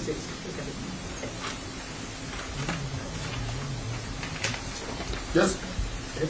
I'm saying that the gruesome murder of the deceased has illustrated widespread public anger. And therefore, if released at this point, the respondent's security cannot be guaranteed. Mr. Witty took us a lot about the case of Oscar Sudi. Heavily. Have you ever had a chance to read paragraph 32 of that decision of Professor Justice Joel Ngugi? Not in my affidavit. It's not in your affidavit. Yes. For the benefit of doubt, you are saying you want to detain him on two leaves. One, for the safety of his life. True? Yes. Do you have anything to show that his life is in danger? Nothing attached. Do you have anything to show that he is a danger to anybody of the public? Nothing attached. So it is an apprehension. Yes, Your Honor. Thank you. It is an apprehension. Lawyers swear to be court officers. It is an apprehension. And you are very aware that the National Police Service is the one mandated to provide security for everybody in this country, including the already convicted murderers. You are aware of that? Not in my affidavit. No. You will fail to be not understanding what I'm asking. I'm asking you this question. The duty to protect life and property falls under the police. If you say so. And this country is not a banana country where the rule of law has broken. So it is not right to say you are preserving his life in cell. And he pays taxes. Everybody pays taxes to be protected. And that it will be dealt with in the cases that I've talked about. Now, what other reason do you need him in cell to detain him for 21 days? All I said. What do you specifically want him to do? All I have stated in my affidavit. Is there any other reason we have not dealt with? Everything I require, I have indicated in my affidavit. Confirm you have his phones. His phone. His phone, you have it. Yes. And you are seeking this court. Did you have the court order to possess that phone? I don't need a court order to possess a phone. Do you need a court order to get access to the phone? Yes, I do. Where is the provision that does not allow you to have authority to possess? Yona, surely. Wait, sorry, no. Yona, where is the provision that does not allow you? Surely. Where is you the are provision? Asking for a provision which does not allow you. This is a negative provision, does not exist in our law. He should tell us the positive provision, and counsel can put it. He can continue putting it to him that this provision does not allow you, not the negative provision. Maybe rephrase your question, Mr. I'm rephrasing. You know, which as a prophet is preparing for the judgeship. Okay. It's not a king to his man. You need him 21 days for the sole purpose of granting access. Is it him who grants access or the court? No, Your Honor. Who grants? I need the 21 days to complete my investigations. I've asked a question specifically. Do you need my client in cells for the purpose of analyzing the phone? I need your client in custody for 21 days to complete my investigations. I've asked a simple question. Is there any role he's required to do in forensic analysis of our phone? I'm not an expert in forensic analysis, so I cannot say. So, your varmints are not based on any scientific, because you never consulted a forensic expert? It is you swearing 21 days. Yes. And I've asked you, should the court why 21 days? Why do you need him specifically? Your Honor, the issue is not about only phone extraction. It's not only about phone analysis. What else? I have said to complete my entire investigations. That entails so many things. Among them, what you have stated.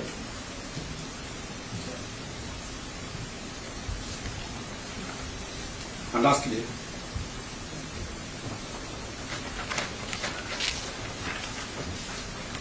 you have already attached the order in your application. Look at it. We have an order.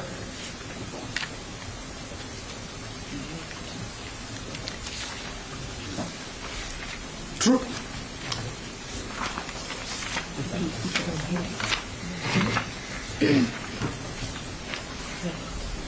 Makori, this is a competent advocate and witness. Let him answer. No, I'm just. I have seen an annexure here. Can I check this? I've seen an annexure there.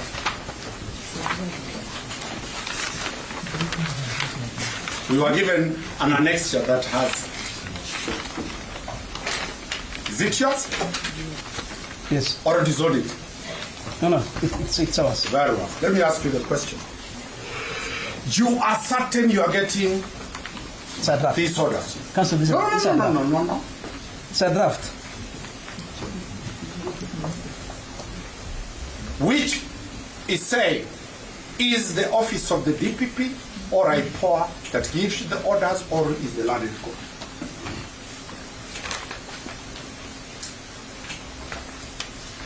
What is the import of you drafting an order?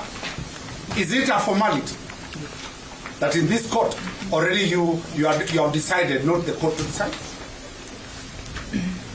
Who decides?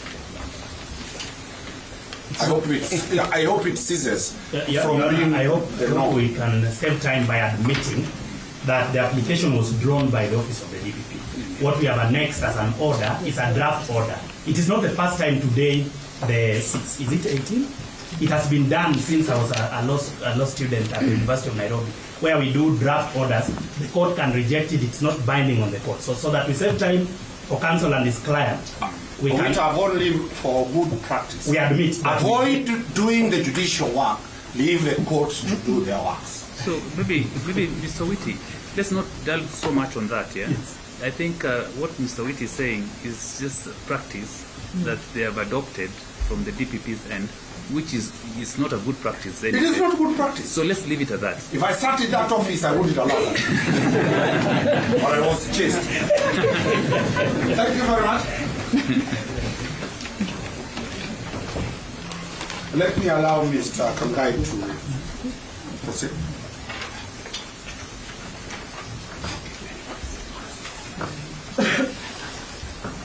Oh, sorry. I said. You said who? If an advocate is not allowed to talk, I will be stoned out. Put Mr. Shadrach on board. He has just left class to come out. He was teaching till he's late on the forum. Good afternoon, actually.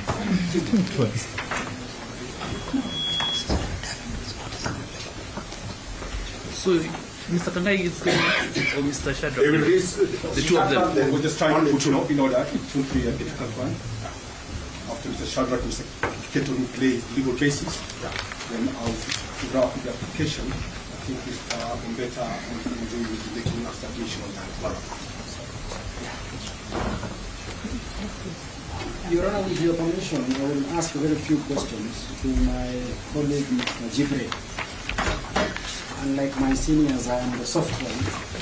And I hope you are around so that you don't ask again the same questions which I have already answered. I teach law, just relax. You're just teaching law. No, I think Mr. Jibri's sentiment is valid. Yes. I was about also to make the same commentary. The problem is his body. Cliff, make sure he eats well.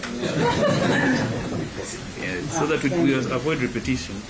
Thank you. Mr. Jibril, I want you to confirm to the Honorable Court that indeed one person of interest in the matter surrounding the death of the late Albert Ojwang is the Deputy DIG Edward Lagat. Please repeat the question. I want you to confirm to the Honorable Court that the late Albert Ojwang was arrested pursuant to a complaint made by the DIG, Mr. Eliud Lagat. Yes, Your Honor. Thank you. You also want to confirm to the court that from your preliminary investigations, the late Albert Ojwang was arrested and put in police cell, largely due to the complaint that was made by Mr. Eliud Lagat. Is that correct? Yes, Your Honor. Thank you. You confirm to the court that the investigations you seek time to continue with are investigations meant to assist you to unravel the persons who should be held culpable for the death of Albert Ojwang. Is that correct? Yes, Your Honor. Thank you. Please inform Your Honor the name of the chairperson of the body where you are coming from. Your Honor, I think we have agreed that what I'm going to answer is what is in my advantage. Please, just listen. No. This is cross-examination. I decline to answer that question, Your Honor. It is in public domain. Who is the head of IPOA? Just respond. That is your work here. I'm responding. Please respond. Who is the chairperson of IPOA? That is your work. My response is it is not in my affidavit. Yes. JV just inform me. No. I mean, Your Honor, we have agreed that I will be cross-examined on what is in this affirmative. The chairman of Independent Tourism Oversight Authority's name or his position is not in my affidavit. But you know you come from that Yes. background of Yes. IPOA, so it's... And the council knows who is the chair of the IPOA. Please answer the question. Who is the head of the body where you hail from? We don't have a head. IPOA does not have a head. So who is the chair of the IPOA? Yes, that should be the right question. The chair of IPOA yes. is one Ahmed Hassan Isaac. Thank you. Thank you. Now, you confirm to Your Honor that there was a joint press conference on the 9th day of June 2025. Is that correct? Your Honor, No, I'm not going to answer anything outside my affidavit. Your Honor, if you permit me, just to also give context why I am asking this question. Your Honor, my learned senior and friend, Mr. J.V. Owiti, went to a very large extent in explaining the authority that was made by my Lord Professor Joel Ngugi in the Oscar Sudi case. Some of the parameters that were set by the Honorable Court were two. I think that is paragraph 24 of that authority. On the question about bad faith, the question about exceptional circumstances, and lastly, the balance of the quadruple rights that the court should look at. One of the items that we have a duty and responsibility to prove to you is to demonstrate to you that indeed there is an element of bad faith in the application that has been made before you. And that is why my questions are aimed at eliciting some of these facts based on the evidence that is going to present before you. So, Your Honor, I plead with humility that counsel, my colleague, I even suppose is my senior. My senior should just be kind enough to respond. So, yes, Mr. looks are deceitful, but... Yes. What you can answer, just answer. If you can't answer, you don't have to answer. Yeah? What you can answer, what is in your information, whatever you have in your knowledge, just answer. If you don't have... Your Honor. You cannot argue the court with No. Order. Chair. You cannot argue the court. Let me say this. Let me say this for the record. No, let me say it for the record. Your Honor, protect me. Yes. The counsel who is on the floor asking questions should only answer. Okay. Learned senior should stop pointing at me. Who is this? You will have your time to ask me questions if you require. The second, Your Honor, the second point I'm making here is that anything outside this affidavit, whether our chair... It's not within your knowledge. It's not within my knowledge. And please stop asking me. Anything outside this, I'm not ready to answer. It's not within my knowledge. And believe. What is the basis of what happens to your ruling? And after all, Your Honor, the application we are making is about an extension of continued detention of the suspect. It's not about what happened on the backyard. You know, What you're pointing is bad faith. Mr. Jibril, that's why he was trying to lay a basis, Mr. Shadrach Wamboi. We have gone for 2 minutes. Get advice by Makori and the others.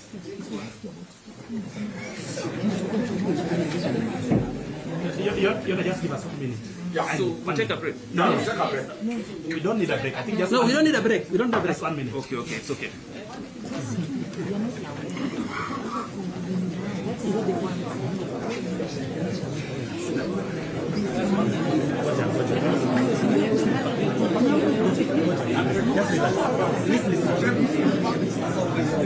So the court is still in session, kindly. The court is still in session. If you have to converse, just do so quietly. Our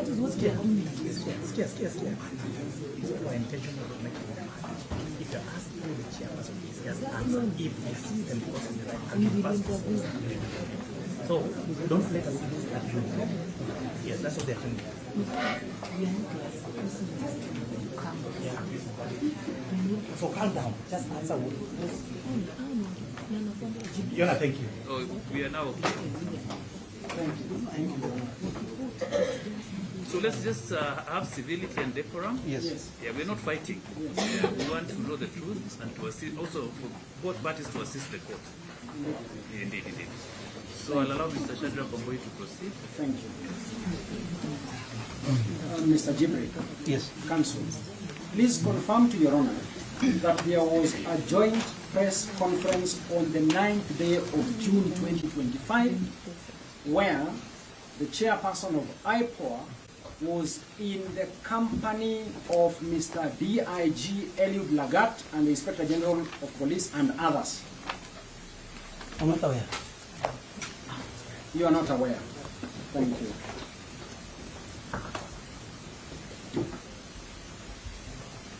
So you have not, Your Honor,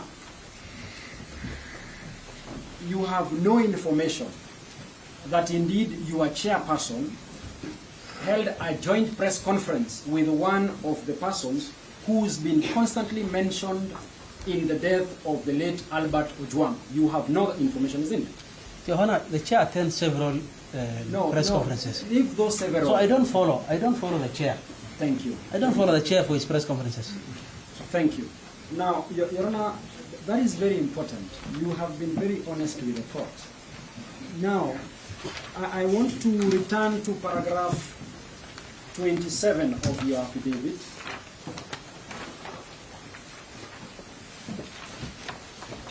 Yes, paragraph 27. You have made mention that the reason why you are inviting the court to order the pre-charge detention of the suspect before court is because you have fear that he might run away from the jurisdiction of this court, isn't it? Yes. Have you, in your well-elaborate affidavit, demonstrated an instance where probably he was invited, he never turned up, or you have proof that he has already booked a ticket to a certain foreign land that he presented before court? That is not in my affidavit. No, you have in your affidavit. No, I'm saying yes. The answers that you're looking for is not in my affidavit. No, I am asking a very straightforward question, likely to attract a yes or no. Yes. I am asking you again. In lieu of your paragraph 27, on the question about the temptation by the suspect to run away from the jurisdiction of this court, if allowed his liberty, have you provided before this court No. any material? No. You don't have any material? No. Thank you. Your Honor, that should be all from me. Thank you. Thank you, Mr. Shadrach. I believe we have exhausted the cross-examination. Only. Oh, there are three. Yes, the two. But I'm actually going to take very limited time in the form of 2 minutes. 2 minutes and Sophie 2. No, I'll limit to 3. So Sophie can do something else. Council. Then I can do 125 She's the only minutes, queen in depending this on how it's going to answer the question. Okay then. So you'll go first or she'll go first? My senior can go first.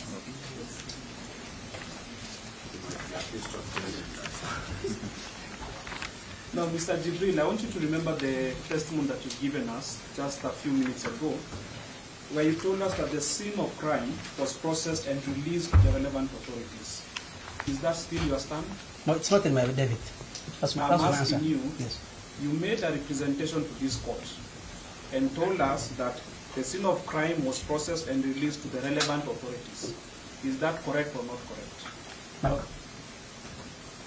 Your Honor, the scene of crime here I'm talking Is it about. correct or not correct? The cells where the deceased died has been processed and released to the relevant authorities. Thank you. Now, can you tell us the investigative steps that you have used to preserve the CCTV and the occurrence book? The occurrence book is a digital. It's not. It's a digital It's a digital book. Is it with your possession right now? No, it cannot be. It cannot be. It cannot be in my possession. Have you extracted the relevant entries on that particular day? Yes, and attached to the video. Thank you. Now, number 2, about the CCTV, can you tell us the preservation measures that you've taken to preserve the sanctity of that CCTV footage? Your Honor, we are a team of investigators. That aspect is being done by the forensic team.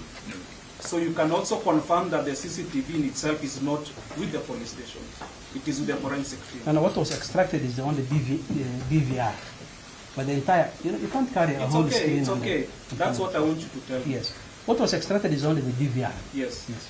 So the DVR that records the events of that fateful day is the forensic team. Yes. Thank you. That's all. Yes, okay. Thank you, Your Honor. Hi, Good afternoon. Good afternoon. I can you allow me to ask you just 3 questions. I want to take you to paragraph 6A of the affidavit, where you have said the DCI received a complaint from the Deputy Inspector General of Police. Confirmed? Yes, Your Honor. Was it an oral complaint or a written complaint? It was a letter. A formal. It's a letter. Yes, a letter to Have the you DCI. provided that letter to this court? No, it's not attached here. It's not attached here? Yes. Thank you.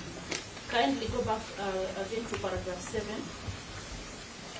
where you say the respondent was arrested and under the Langata police station, OP number 50. Yes, yes, Your Honor.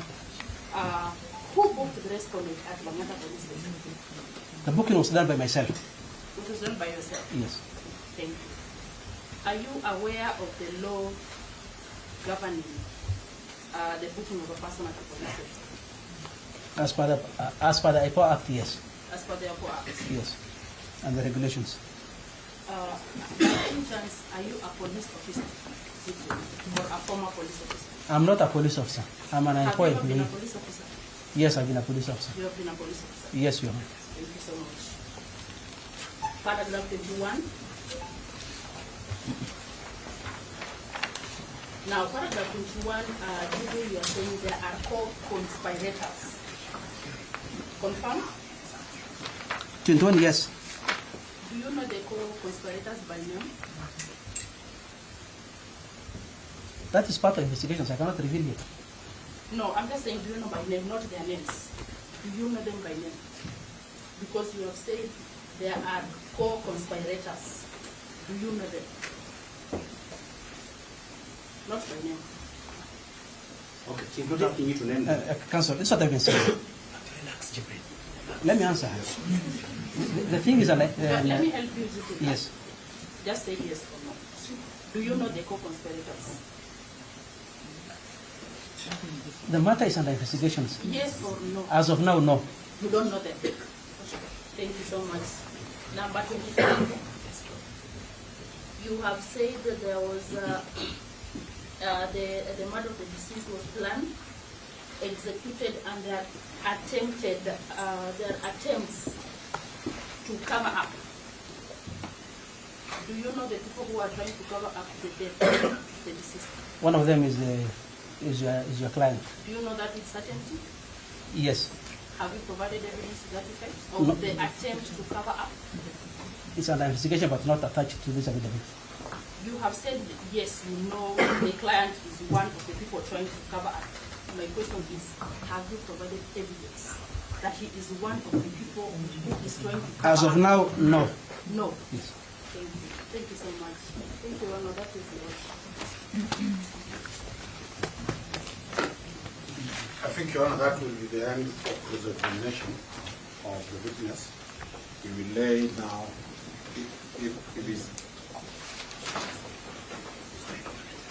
once he's discharged, yes, Keaton will lay the basis for our next line of approach. So we can, Your Honor, we would like a few minutes of re-exam, because that follows cross-examination. I think that is all.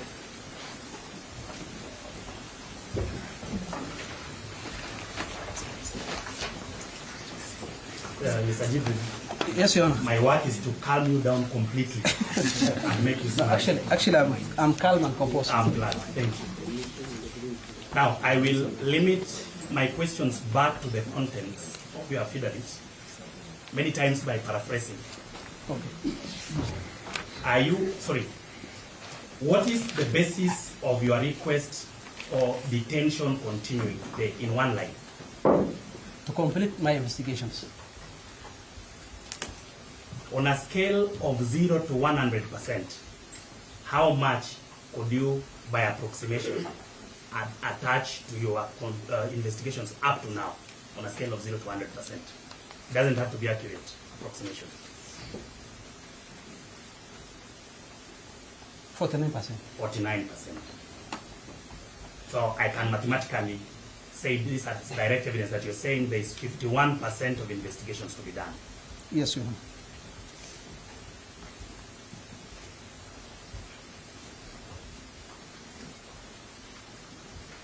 So that there are questions about who is in charge of the cells, who is in charge of who is in command of the station. Do those questions relate to the remainder of your investigations? Yes, they do.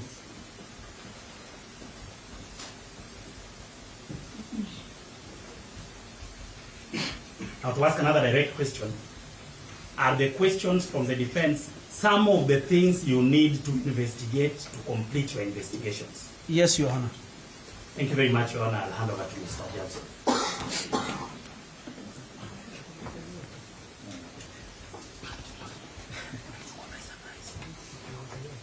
It's just one question in the examination.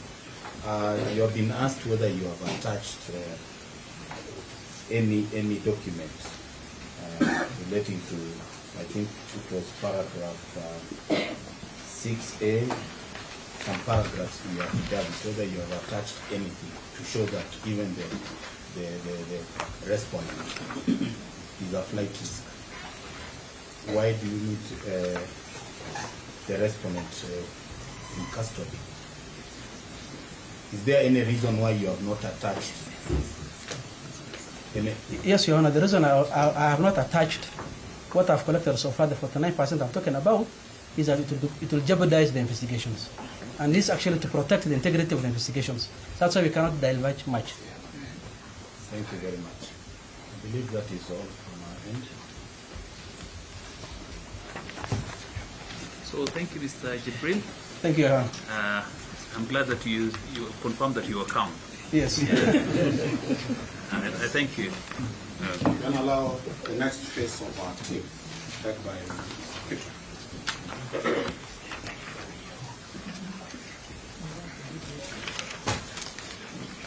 Now we proceed or check out final. We can proceed there.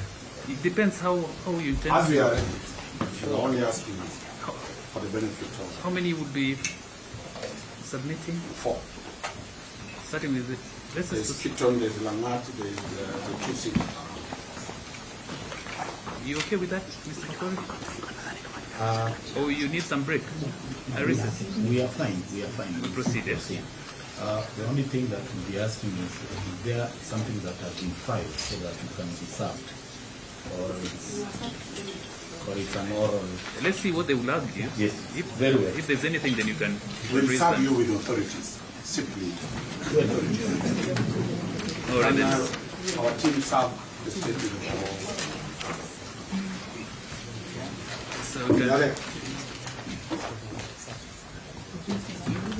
So I'll just urge brevity, you know, because these issues we've argued it severally. So just brevity and just direct to the point, yeah? The submissions, yeah?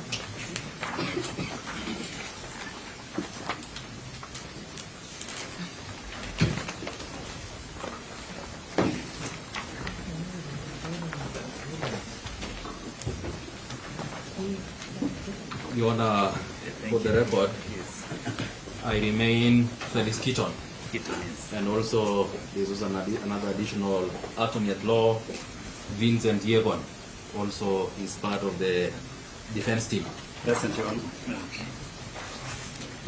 Your Honor, we reiterate that we vehemently oppose the motion application dated the 16th of June 2025. And from this motion, Your Honor, there is only one salient issue for determination. That is whether there are compelling reasons for continued detention of the respondent. Your Honor, permit me latitude to lay the legal basis. It is our humble submission, Your Honor, that the issue or the question of pre-plea, pre-trial, or pre-charge detention has been settled in law, is well settled in law. And as such, Your Honor, Article 49(1)H and 49(1)G of the Constitution is very clear that an arrested person has a right to be released on bond or bail unless there are compelling reasons. Your Honor, in order to conceptualize and also problematize the issue, Your Honor, permit me to refer you to the statute, which is section 6A of the CPC, of the Criminal Procedure Code. And in order also to contextualize the issue, Your Honor, is that this section 6A was an amendment following the locus classicus in Michael Rotich, that is in Michael Rotich versus Republic, the 2016 decision, whereby, Your Honor, in this section, it lays the two-tier threshold for such an application to succeed. The first burden, Your Honor, is on the investigation, that is the IPOA. And the other also burden also, Your Honor, rests with the Honorable Court. And as such, Your Honor, under section 6A, it is very clear that pursuant to Article 49(1)F and G of the Constitution, a police officer shall present a person who has been arrested in court within 24 hours after being arrested. And now it lays now what the investigation officer must do. First, he must make an application in writing. First, he must produce the suspect in court, which they have done, which we admit that. Then the second thing, Your Honor, is that they must apply in writing. And they have done that through this motion application. But now, Your Honor, the greatest issue that they must also do, Your Honor, is that under section 6A clause 3D, it states that the investigation must also adduce the reasons necessitating the continued holding of the suspect in custody. So the question that begs our attention at this juncture, Your Honor, is whether there are reasons necessitating the continued detention of the respondent. And we submit, Your Honor, in negative, that the investigations have not adduced any cogent reasons necessitating continued detention of the respondent. And Your Honor, my learned friend, they have already gone through the cross-examination limb by limb in the entire affidavit. But if you may permit me only to refer you to 2 or 3 salient issues, Your Honor, in order to illuminate why this motion application is bereft of meat and substance to stand on. First, Your Honor,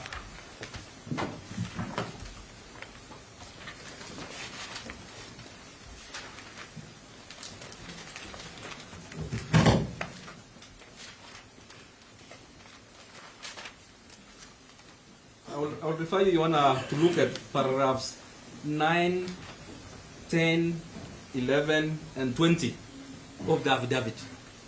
They are building a case that you should continue detaining the respondent because he is likely to interfere with the investigation. We submit, Your Honor, that that is not a cogent reason. And we'll invite you, Your Honor, to consider the authority which we have provided, that is Republic versus Mercy Chebet. It is a 2022 decision whereby Justice Gigonyo has indicated succinctly, and I'll humbly refer you, Your Honor, to paragraphs 17, 18, and 19 of that decision, whereby the High Court has settled the law that for such a threshold to succeed, the investigation must tender material information to the Honorable Court to demonstrate the nexus link that is between the respondent and the likelihood of interference. And I will also refer you, Your Honor, to also adopt the reasoning of Justice Mutuku in Republic versus William Chichiri and Godfrey Kirui, whereby the same threshold. Your Honor, this is not an objection. Yes. It's an humble plea that counsel shares the decision with us, and that it is generous enough that he also points out the paragraph that is paraphrasing, so that we are able to respond. Your Honor, we have already.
Our world is changing every day, and so should we, for the better. Each week, we tackle the big why, the question that should be on everyone's minds. Why isn't this fixed yet?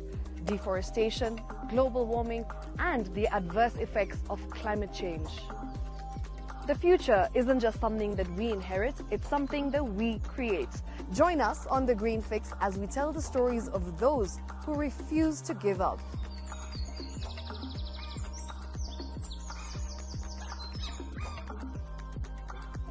When it comes to fixing the planet, there is no time to waste. Join me, Shiksha Arora, on Thursdays at 9 p.m. on The Green Fix as we look into the big why, you and I.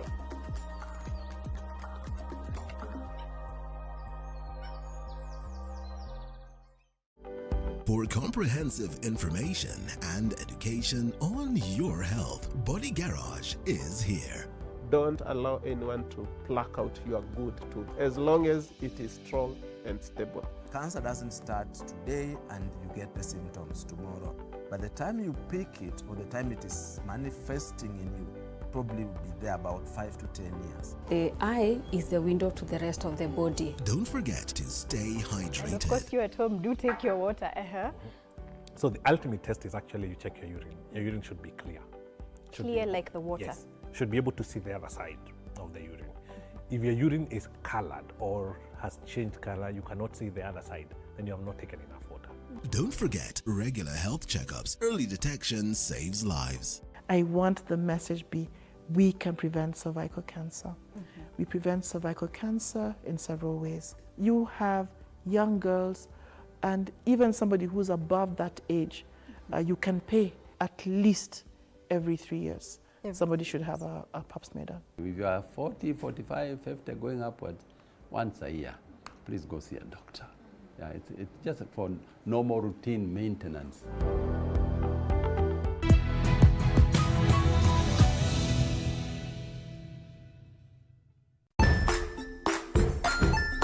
Hey there, friends. Welcome to Kids on the Block, where fun and imagination come alive.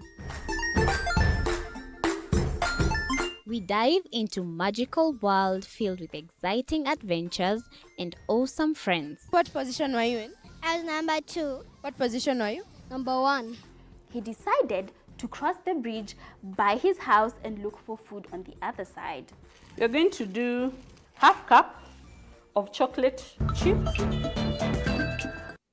How and why in this age and time should people take the law into their hands to harm the accused? The community herein is within the territorial jurisdiction of the Republic of Kenya, a nation governed by law and order. And under the Constitution of Kenya 2010, I wonder whether the said community will derive the authority to harm or kill a suspect under trial. No one is above the law or should take the law in their hands. All are bound by the Constitution which reigns. And the community in question should let the law punish the accused. This should stop, and my view is that that ground that the security of the accused is threatened by the members of the public or victim family should never, and mark my words, Your Honor, should never be encouraged to be a ground for denial of bail. Otherwise, the courts will inadvertently promote or condone violence, disorder, and usurping of law by individuals or group of people. We say no more, Your Honor. Such ground should fail in limine. The court, the High Court, has settled the law on that.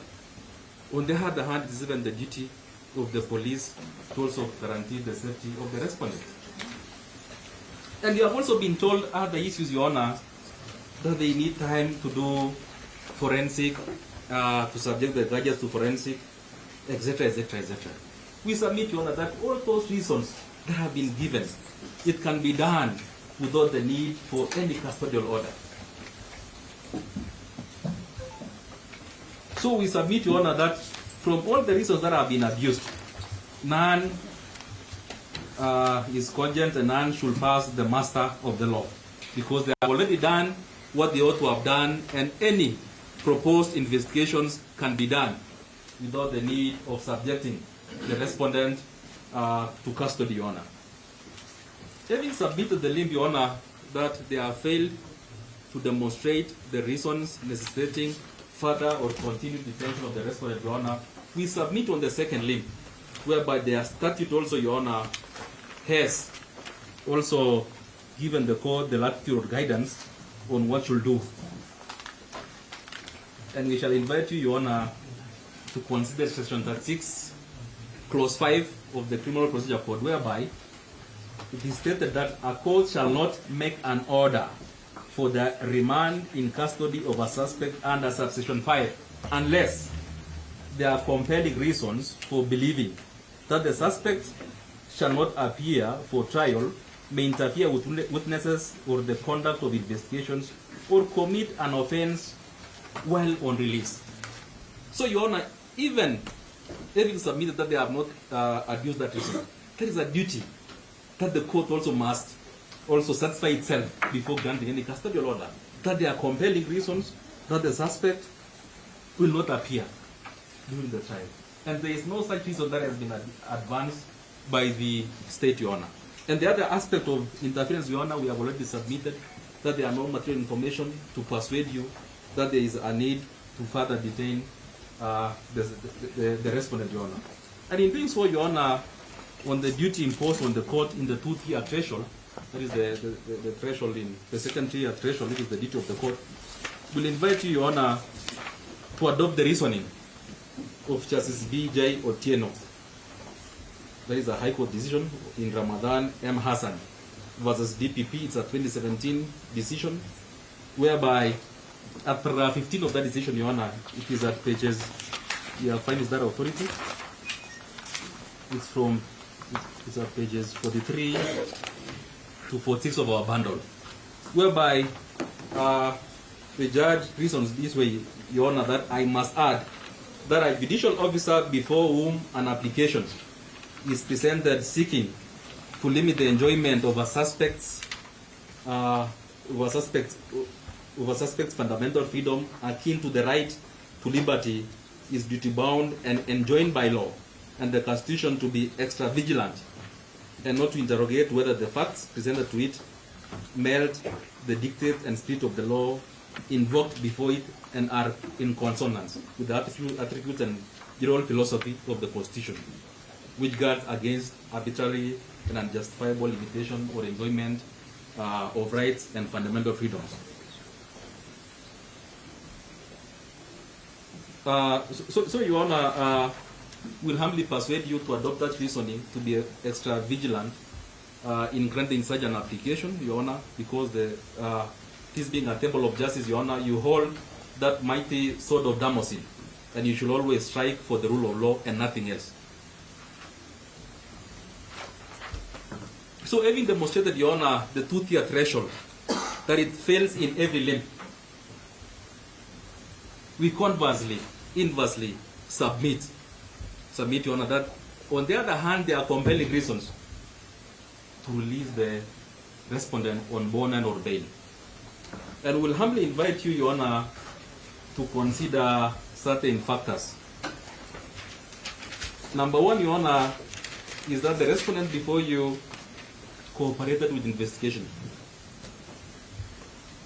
I accompanied him, Your Honor, on the 11th of June, 2025, when he was summoned by the Independent Policing Oversight Authority to record a statement under inquiry. And he did so, Your Honor, and he was released. Thereafter, Your Honor, he also presented himself to the DCI Gigiri headquarters on 13th of June 2025, whereby, Your Honor, he sought assistance to be escorted to the IPO offices to seek whether he is required there or not. And indeed, in my company, he was escorted, Your Honor, and he presented himself, and he cooperated, and he agreed even, and he was duly booked at Langata Police Station, Your Honor. So he has already cooperated, Your Honor. That is a factor which you should consider in granting him, Your Honor. The other factor which we invite you to consider, Your Honor, is that there is already issued in place an interdiction letter, which is duly signed by the National Police Service. And Your Honor, in order to put into perspective, an interdiction letter, Your Honor, is a sua generis document which sets certain conditions, which is replica of the conditions imposed under Section 36A of the CPC, and also, Your Honor, which technically it holds in abeyance the powers of a police officer.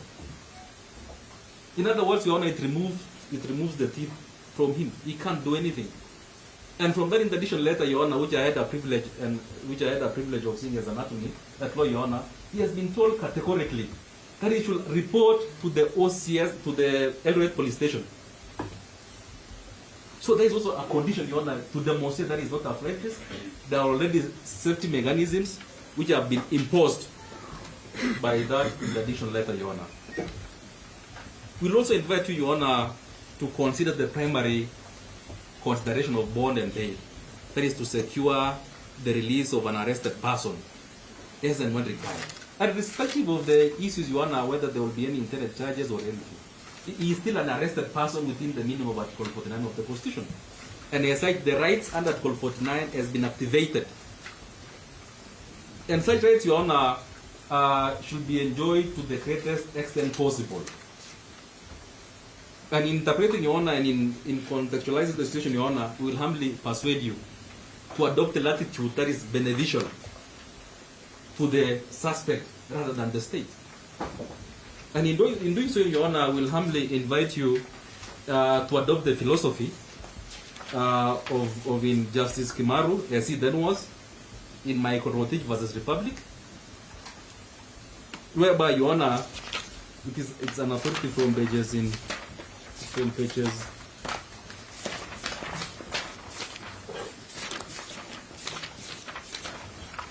22 to 26.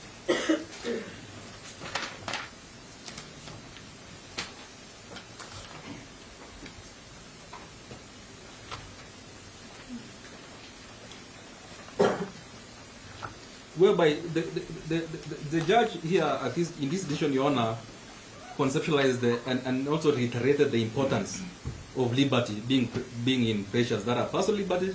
Right to liberty should be respected at all times unless there are legal reasons for such person to be deprived of his liberty.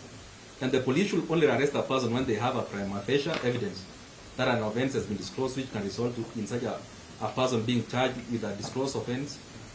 Your Honor, the reason why we are citing this decision for avoidance of doubt is to reiterate the importance of liberty. It's not about the holding charge. So even in their response, Your Honor, they should not deal with the holding charge.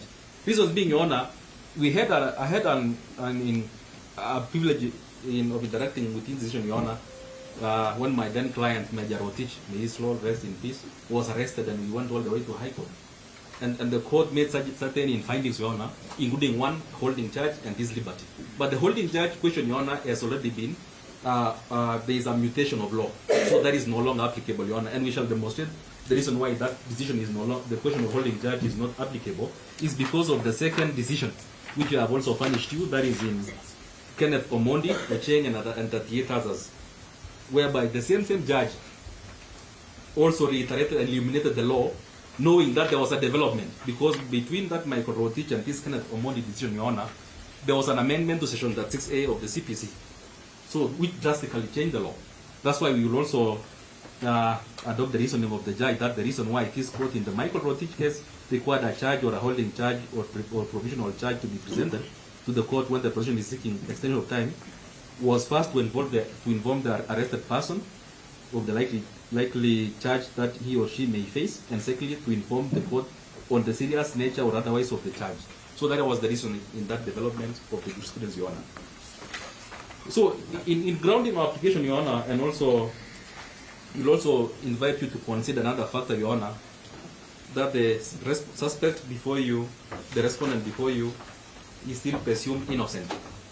That is Class 1 for Article 49, I think 1A, 52A of the Constitution, whereby he is presumed innocent unless otherwise proven.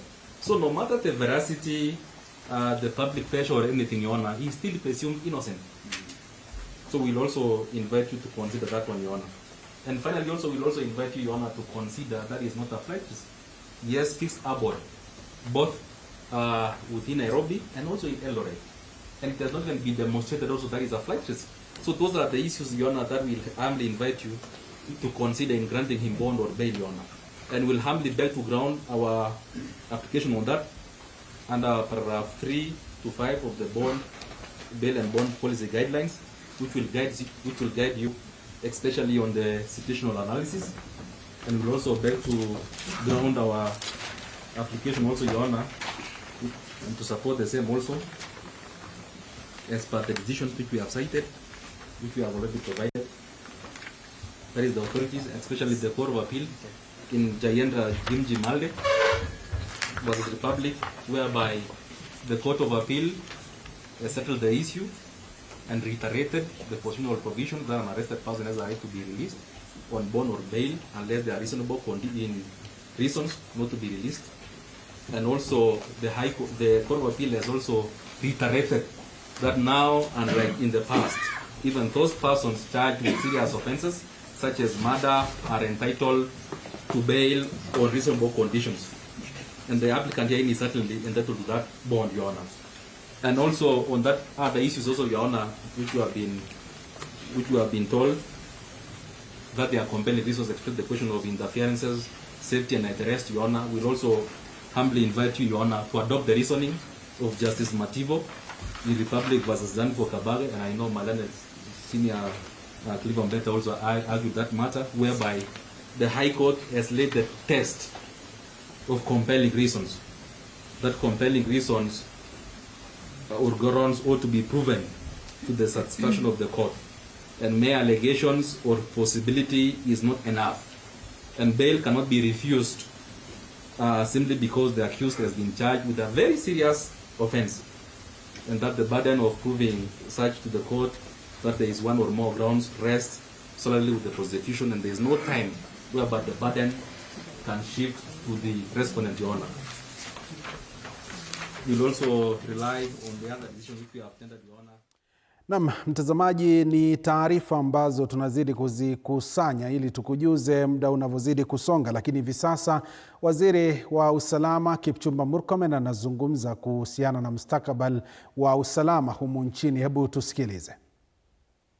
Service ethics and restoring public confidence, breaking away from the outdated colonial legacies. Article 244 of the Constitution of Kenya mandates the National Police Service to strive for the highest standards of professionalism and discipline among its members. Progressive police reforms globally aim to enhance public safety, improve public and community relations, and strengthen accountability. The Constitution further obligates the National Police to comply with the constitutional standards of human rights and fundamental freedoms. The servicemen and women are required to be trained to the highest possible standards and competence and integrity to respect human rights, fundamental freedoms, and dignity. Undoubtedly, the officers have committed themselves to their professional duty, and we have a tremendous improvement of policing in our country today because of these continuous reforms. We therefore applaud the personnel that have committed themselves to constitutional obligation of ensuring highest standards of professionalism and discipline. We condole with the families of those officers who have lost their lives in the line of duty. Regrettably, in the last 10 years, we have lost over 600 police officers directly in the line of duty while working to secure our country, to combat crime, and in enforcement of law and order, including during public protests. The strength and sustained growth of our nation could not have been possible without the brave, selfless, and dedicated service of our gallant security officers. Their commitment and sacrifice have been instrumental in ensuring the safety and stability we enjoy today. Nevertheless, we continue to face immense challenges in our pursuit of ideals enshrined in Article 244 of our Constitution. These challenges compel us to relentlessly strive for legal, institutional, and constitutional reforms aimed at enhancing the quality and the effectiveness of our police service. The Kriegler report laid a foundation towards police reforms in Kenya. Unfortunately, despite this well-intentioned framework and constitutional backing, meaningful reforms have stalled. Key challenges such as the limited operational independence, inadequate resourcing, and increased cases of police brutality and impunity have reversed much of the initial gain. As such, the promises and ideals of Kriegler report remain largely unfulfilled, even as public demand for a reformed, accountable, and rights-respecting police service continues to intensify. Upon assuming office in 2022, the President of the Republic of Kenya, His Excellency Dr. William Ruto, established a task force to look into critical reforms in the National Police Service, Kenya Prisons, and National Youth Service. The task force dutifully pointed to the need for several administrative, policy, and legislative reforms. Subsequently, on the 7th of March 2025, His Excellency the President entered a memorandum of understanding with the former Prime Minister, Right Honorable Raila Odinga, to promote and protect the livelihoods of young people and to guarantee the right to peaceful assembly and protest as provided for under Article 37 of our Constitution. It's against this high-level commitment that the ministry is intensifying efforts to implement relevant policy and legal reforms aimed at fully realizing the ideals and aspirations espoused in the task force report and the memorandum. These reforms also come at the backdrop of President's decision to ensure for the first time in the history of Kenya that the National Police Service operates independently with its independent accounting officer. To further pursuit of recommendations made by the task force, a technical committee on review and development of administrative, policy and legislative reforms was formed on the 23rd of August 2024. The technical committee, through the various joint secretaries, held consultative forums with the primary stakeholders. Through these consultations and the proposals submitted to the committee, the following draft bills and new legislation were deployed. The National Police Service Commission Act Amendment Bill to provide for a more robust and independent police commission. The National Police Service Act Amendment Bill to provide for improved working conditions, salaries, terms of service of the police officers. Further, to address issues of political interference, corruption, inadequate training, and structural challenges within the service. 3, Independent Policing Oversight Authority Amendment Bill to provide for further legislative framework, strengthening of IPOA to undertake its constitutional mandate. And then 4, the National Youth Service Amendment Bill to address wider strengthening of NYS with respect to logistical mobility and equipment. 5, Public Order Act Amendment Bill to provide for better management and enforcement of public law and order in the exercise of right of assembly, demonstrations, picketing and petition under Article 37 of the Constitution. The National Forensic Science Laboratory Authority Bill to provide for further support on the modernization efforts, including establishment of a National Forensic Laboratory to create 10 specialized units to handle different aspects of forensic science.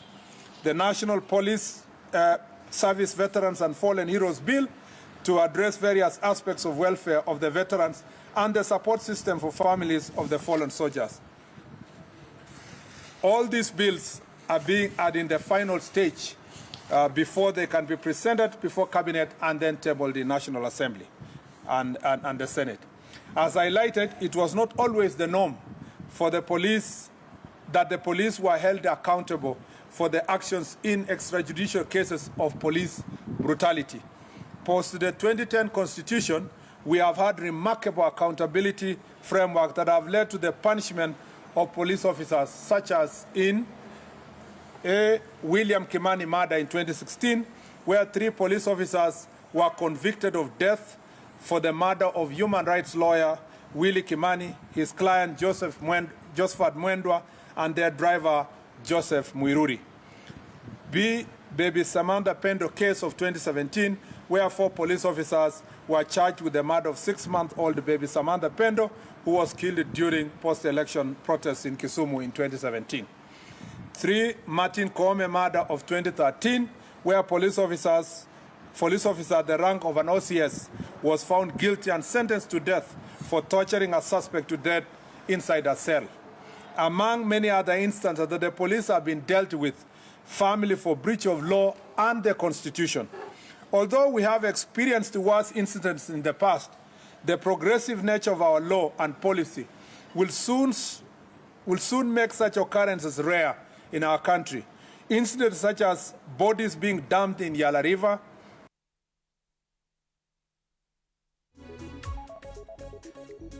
of abductions, incarcerations, detention without trial, and recently the death of Mr. Albert Ojwang, while in the hands of police, among others, must be punished by law, and those involved will soon be held accountable. Globally, countries have made significant strides in attaining police reforms. Instances such as public outcry, social movements, and specific instances of violence or misconduct have led to significant and relatable scenarios of police reforms. As a government, we are duty-bound to uphold the highest possible standards in safeguarding the security and well-being of the people of Kenya. As the Cabinet Secretary responsible for internal security, I have initiated a program dubbed Jukwaa la Usalama as a proactive mission to engage Kenyans and the security organs in formulating priority areas of reform and enforcement of law. Our goals remain delivery of professional, accountable, and citizen-centered policing that meets the aspirations of our Constitution. To realize these objectives, the Ministry of Interior and National Administration remains firmly committed to pursuing reforms through adherence to the Constitution, continuous legislation, policy and administrative reforms, and adoption of international best practices. Upon consultation and introspection of the past and current incidents of police excesses, and in the aspiration of fulfillment of constitutional standards under Article 244, I have today directed the implementation of the following policy reforms framework in the National Police Service. First, on CCTV surveillance, it shall be mandatory to equip police stations with CCTV surveillance to enhance transparency and accountability. All the police stations currently standing at 1,209 shall have CCTV surveillance within the next 2 years. We shall be making proposals to Parliament to enact laws that criminalize tampering with CCTV cameras.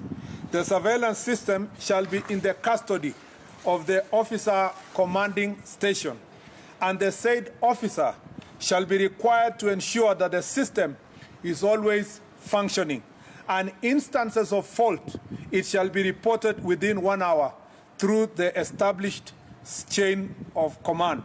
The CCTV shall have an external backup system. It's important for Kenyans to know that the current stations that have CCTVs are not CCTVs that are sanctioned fully by the National Police Service. It was the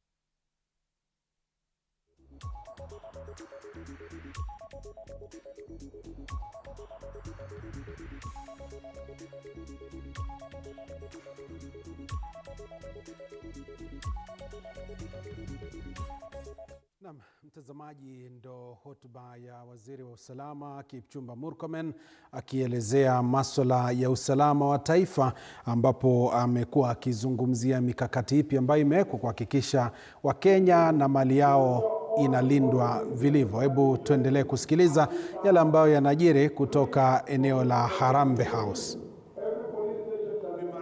To adopt and steer community policing models to improve relations with citizens.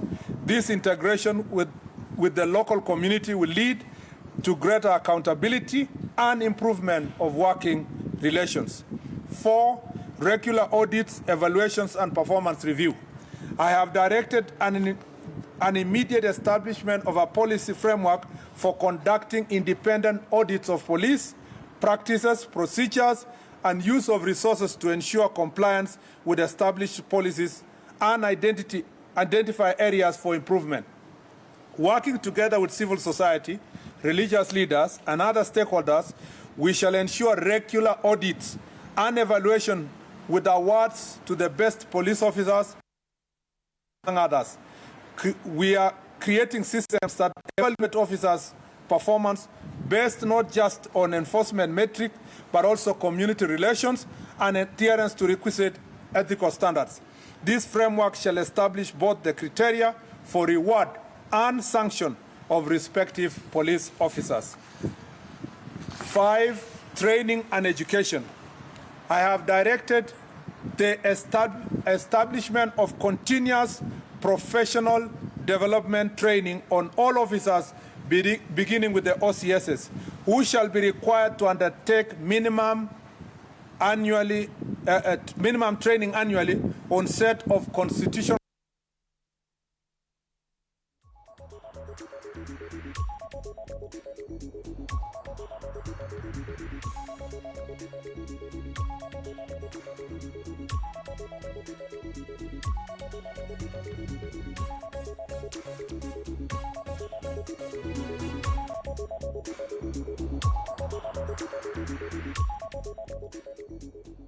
Casualty. We are also forging partnership with development partners, public benefit organizations, and other stakeholders to sustain this initiative. In our upcoming police recruitment drive, we shall include a specific cadre of specialized officers to infuse fresh talent, professionalism, and modern policing standards throughout the service. All these reforms will be centralized for oversight and implementation at every police station, directly under the responsibility of the officer commanding station. It is important to note that in the command and structure of police service, the OCS is the ultimate officer in charge of all activities related to enforcement of law and order at the police station. All the other superior structures exist for the coordination and command of the National Police Service. It is therefore our intention to implement, monitor, and evaluate aforementioned reforms of the police station. Our intention is to make our police stations of excellence. It's important for all of us to know as Kenyans that just the way we say in elections, the polling station is the final place of voting. The police station is the final station of reporting any crime in the National Police Service. And therefore, every person, including senior officers, even the minister, everybody else has to always go back to a police station. Therefore, we want to make the police stations to become the center of excellence. We shall make the respective budgetary adjustments to prioritize these reforms among other modernization strategies in the forthcoming and subsequent financial years. We shall also pitch for support of these priorities from our development partners to ensure efficient and effective implementation of these reforms. As we relentlessly advocate for appropriate conduct by the police, there must be a reciprocal emphasis on the responsibility of citizens to show respect towards police officers as they discharge their lawful duties. Just as police officers are held accountable and subjected to public scrutiny, citizens too must accept that their actions are not beyond reproach. We are extremely concerned by the increasing instances where police officers have come under unwarranted attacks while executing their lawful duties. These challenges must not be ignored, and they point to a broader need to foster mutual understanding, accountability, and respect between the police and the public. In some instances, the nation has watched in disbelief as individuals forcefully entered protected areas such as parliament and police stations, with incidences such as burning police vehicles and destruction of government installations. Equally alarming are cases involving mob justice, acts of banditry, and illegal possession and public display of firearms. Such acts not only threaten national security, but also undermine rule of law. In conclusion, I wish to give my highest assurance that the Ministry of Interior National Administration, working in concert with other government agencies and in close collaboration with the people of Kenya, will continue to pursue and implement the much-needed reforms within the security sector. This process will be progressive and guided by the constitutional values, best practices, and the unwavering pursuit of justice and professionalism. I thank you. Are there any questions? Yes. We shall, for all the questions, please name and maybe the media house you represent. Okay.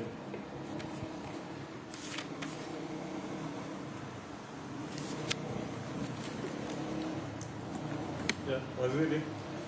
My name is Sidney Chazima from TV47. And my question goes to what you just mentioned right now. You say that even the most highest ranking police officer has to report to a police station if there is something, even a complaint.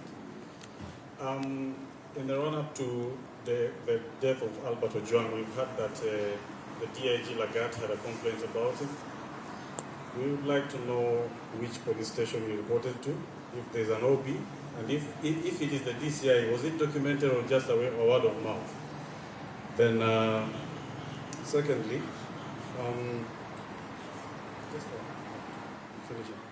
what was the complaint about? We have not been able to trace the comment or even screenshot of what Albert was being accused of. And finally, I would ask if there's an inventory of how many tenders of weapons that the government has entered into since 2023. Now that there's a complaint that weapons from Kenya have made their way to neighboring countries. Thank you. So just take one question from each so that you allow others to ask us questions. Yes, I will take 3 questions at a go. Jina langu ni Laban Shabani kutoka NTV. Bwana Waziri, umetaja kwamba pia maafisa wa polisi wamefariki wakiwa kazini. Lipo suala la wajane wakifuata pensheni. Kwa hivyo yapo malalamishi kuhusu wajane wa maafisa wa polisi ambao wamekwisha fariki ama wamekwisha staafu ambao wanafuata pensheni ila hawapati. Asante. Yes.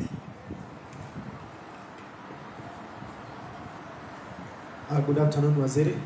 My name is Stephen Leto from Citizen TV. My question goes to the CCTV installation to over 1,000 police stations across the country. What is the financial implication that we are looking at? And if we are talking of development partners, who are these development partners that we want to, delegate a primary duty of installing CCTVs in the police stations in the country? Thank you.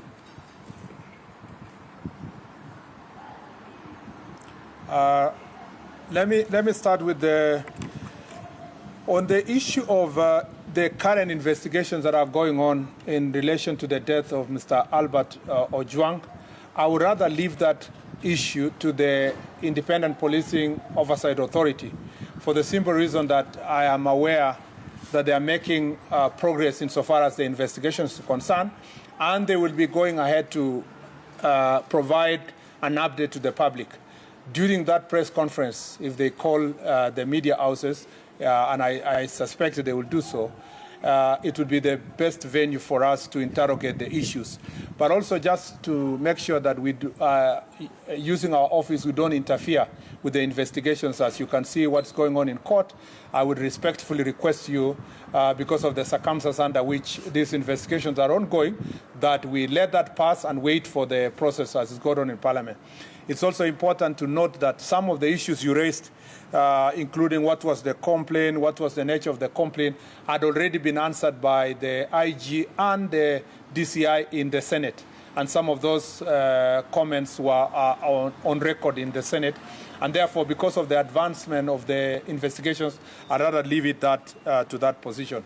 On the issue of, on the question of tender for security, I think first of all, as the Republic of Kenya, we cannot stand here or at the Ministry or even IG.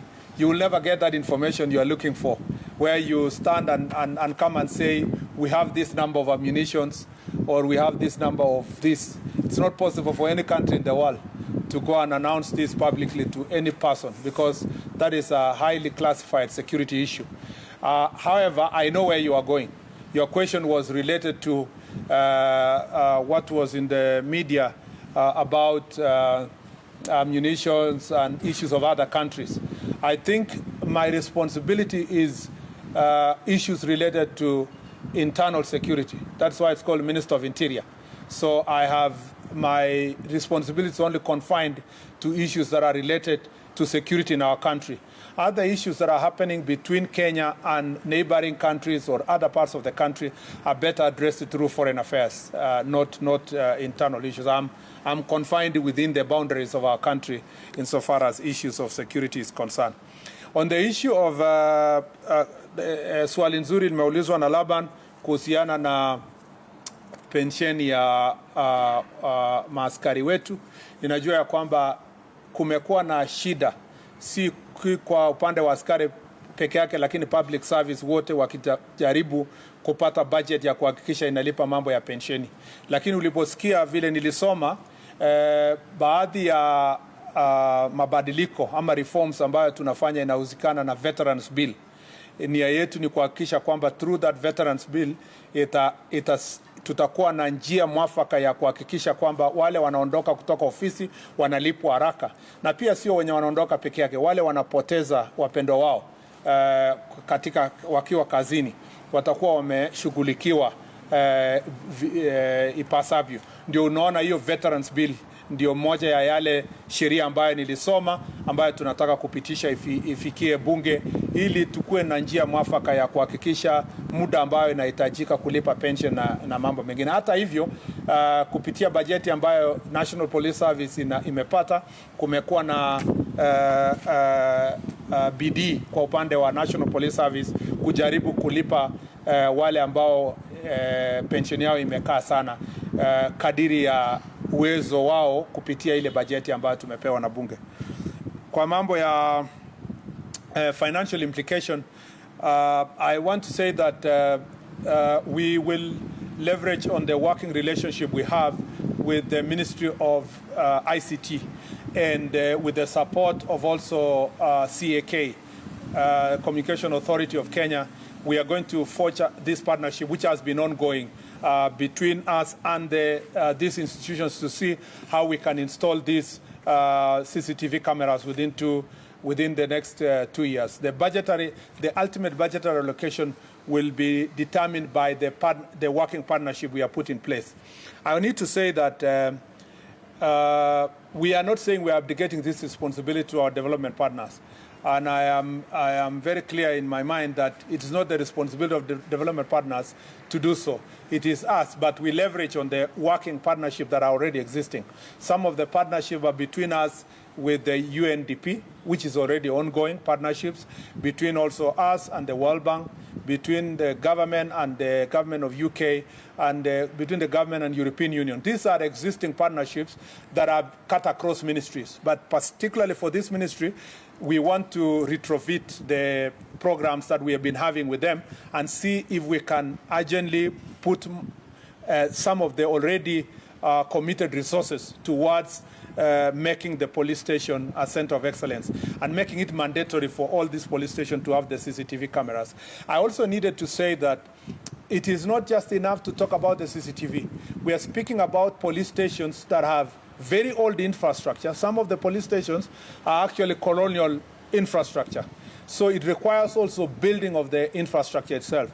And again, through our Jukwaa la Usalama and our engagement with national government Constitutional Development Fund, we have been seeing ways of ensuring that we modernize most of these police stations, because you can also may want to put new ICT materials, the laptops, the CCTVs and Wi-Fi and so forth in an environment that has very old infrastructure or even barely existing infrastructure. Some of the police stations are Mabati police stations and so forth. So we will want to, as we work on the accountability and transparency in the police stations, we want to ensure that we build on the infrastructure within the police station.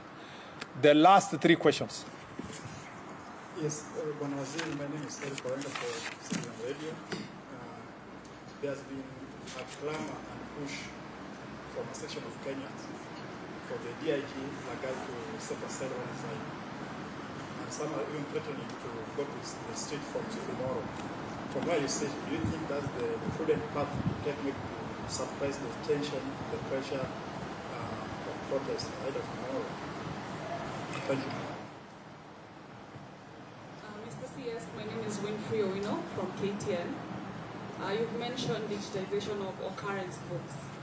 And this is not something new. We actually heard of it first time in the previous regime. So what is the progress with what the previous regime had started? And what really is the update based on what you had told us before as the ministry? Yeah.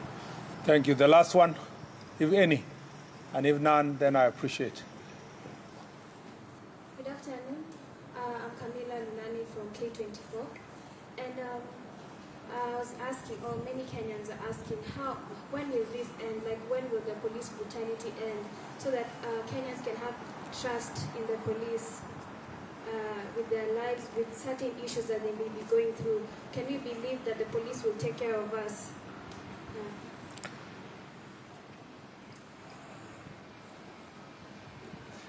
Thank you very much. First, let me say that on the question of the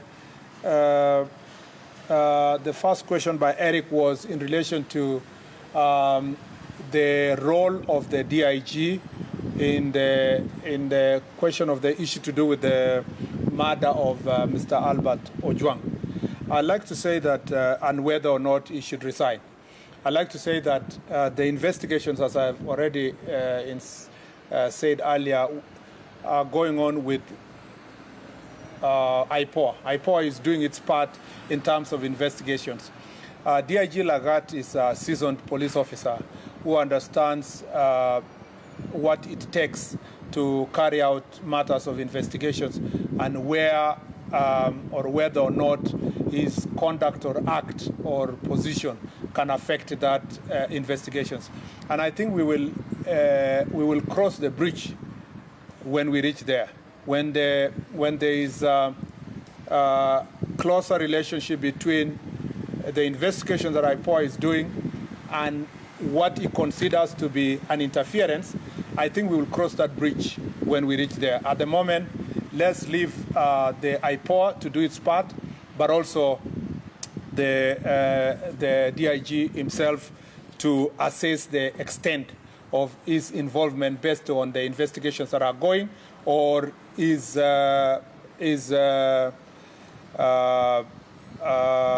position vis-a-vis the investigations, and then make that decision when we cross there. I would not like to be the CS who will make the decision for him. It is important that that is achieved, the threshold of the investigations, where it is, and whether or not the DIG will see that his position or position in office is going to interfere with that investigation. I'm sure when that threshold is achieved, we will cross that bridge when we reach there. On the question of digitization of OB, this has been a long time promise, and I agree with you that it's been a promise from previous administration to now. We want to move it from promise to reality. And we know the reasons why this is serious is because if we have a digitized OB, it will help us to make sure that any reported incident can be tamper-proof. It can also be tracked to ensure that whether or not someone wanted to interfere or change the position of a particular reporting that was made. So we will not have a situation where like we saw in the other incidents, that somebody had reported there is allegations that the report was changed and so forth. So digitized occurrence book will really help us a great deal. And I have now given timeline. Maybe in the past there was no promise of timeline. I've given in the next 1 year we would like to see a digitized occurrence book. And then lastly, Camilla has asked a very important question. When will police brutality end? We would like to see that police brutality ends now. It is the duty of any right-thinking member of society, including our cabinet secretary and government, to see that police brutality ends immediately. Because it is not right that police stations, for example, or police officers who are expected to protect the citizens are brutalizing citizens.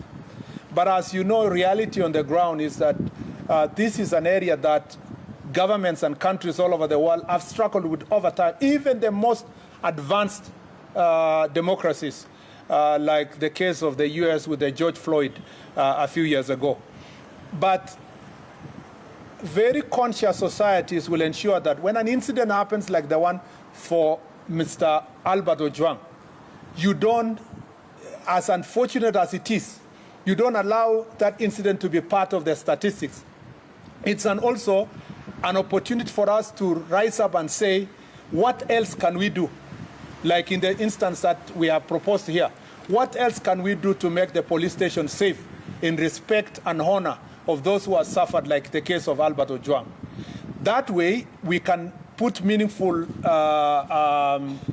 we can have meaningful results based on the otherwise negative and terrible incident. We can be able to turn around and say, so that doesn't happen to any other citizen, this is an opportunity again to up our game in terms of reform. But if you ask me, this is an area that is long overdue. But as I read in my statement, we've made significant improvement from 2010 when we promulgated our new constitution, and we can do even far much more. But I also need to ask our citizens that we need to support each other. We need to support the police officers. If you are, like the case that happened the other day, somebody's outrightly assaulting a police officer, you know, insulting a police officer, provoking. You are holding a machete. You know, you saw the case of Nakuru, someone having a panga and showing directly to the police officer. And we are all as Kenyans not enraged as if a police officer has shown or pointed a gun to a civilian. It should apply both ways. And I request you in the media, please stop profiling criminals and calling them protesters. I saw in one of the media houses the other day, somebody's announcing, saying, oh yeah, some of the protesters have burned vehicles, some of the protesters have looted. How do you still give them a constitutional status of Article 37? Protesters are expected to be civilized people who are making a statement, not the ones who are burning vehicles, looting shops, attacking civilians, throwing stones at the police officer, burning police vehicles. We have very few police vehicles, but many of them have been burned in this instance. Burning a police station, invading parliament. I am yet to see a media house that calls out all those who invaded parliament. In any civilized society in the world, anybody who invaded parliament would have been called a terrorist, straight, in many countries. But here in Kenya, we are still saying peaceful protesters invaded parliament. How can invasion and peaceful survive on one sentence? It must prick our conscience that, see, you've seen protests in other parts of the world, people marching peacefully along streets and making their statements. And that's why part of the law that we are proposing is to create an opportunity for public order to give people the space to do protests in an environment that is peaceful and that is respect constitutional responsibility of every one of us. Asanteni sana, and God bless you. Thank you very much. Asante sana. Thank you.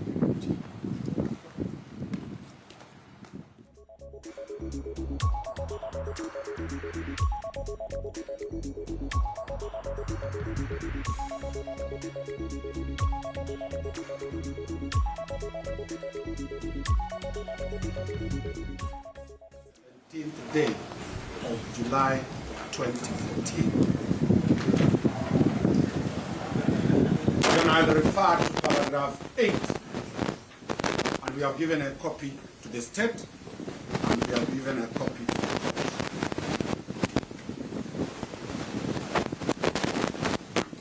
Your Honor, paragraph 8, the learned judge says, I therefore find that the Director of Public Prosecution is under statutory duty under Section 388 of the Criminal Procedure Code to institute an inquest proceedings before a competent court in terms of Section 387 thereof. I also consider that the court should give effect to the deceased's family interest in knowing how the deceased met this death for emotional relief and establish whether there was any criminal or tortious causes which may attract consequences in penal and pecuniary redress. Your Honor, nobody should stop the court to look at the law as it is, whether that law has been argued on this floor, or so long as that law we are mentioning is in statute. Whether lawyers don't argue it, whether lawyers don't present it in form of appeal, the court is duty-bound to look at the law. Does it have jurisdiction to sit in this matter, or it needs to be declared an inquest court so that we move to the scene of the crime, and that work starts. Your Honor, that is for the abundance of caution that the court have given you the authority.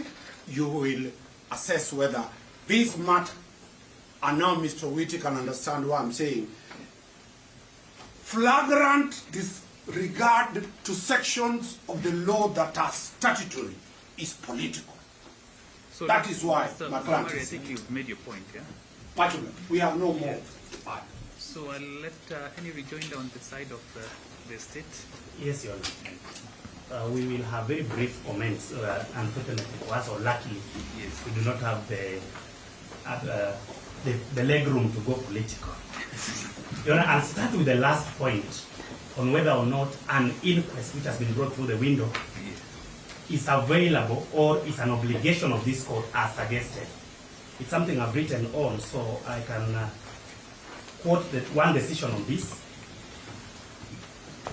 Understandably, the decision that Mr. Omari has referred to the court to, if I got him right, is a decision of number 96 of 2011, Your Honor?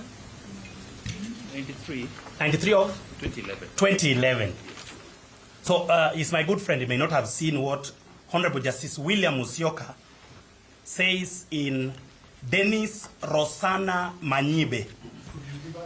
I will give the citation. We didn't know you'd raise the inquest. We don't do this. So, just give the citation. Your Honor, Dennis Rosanna Manyibe and 4 others versus ODPP and 2 others.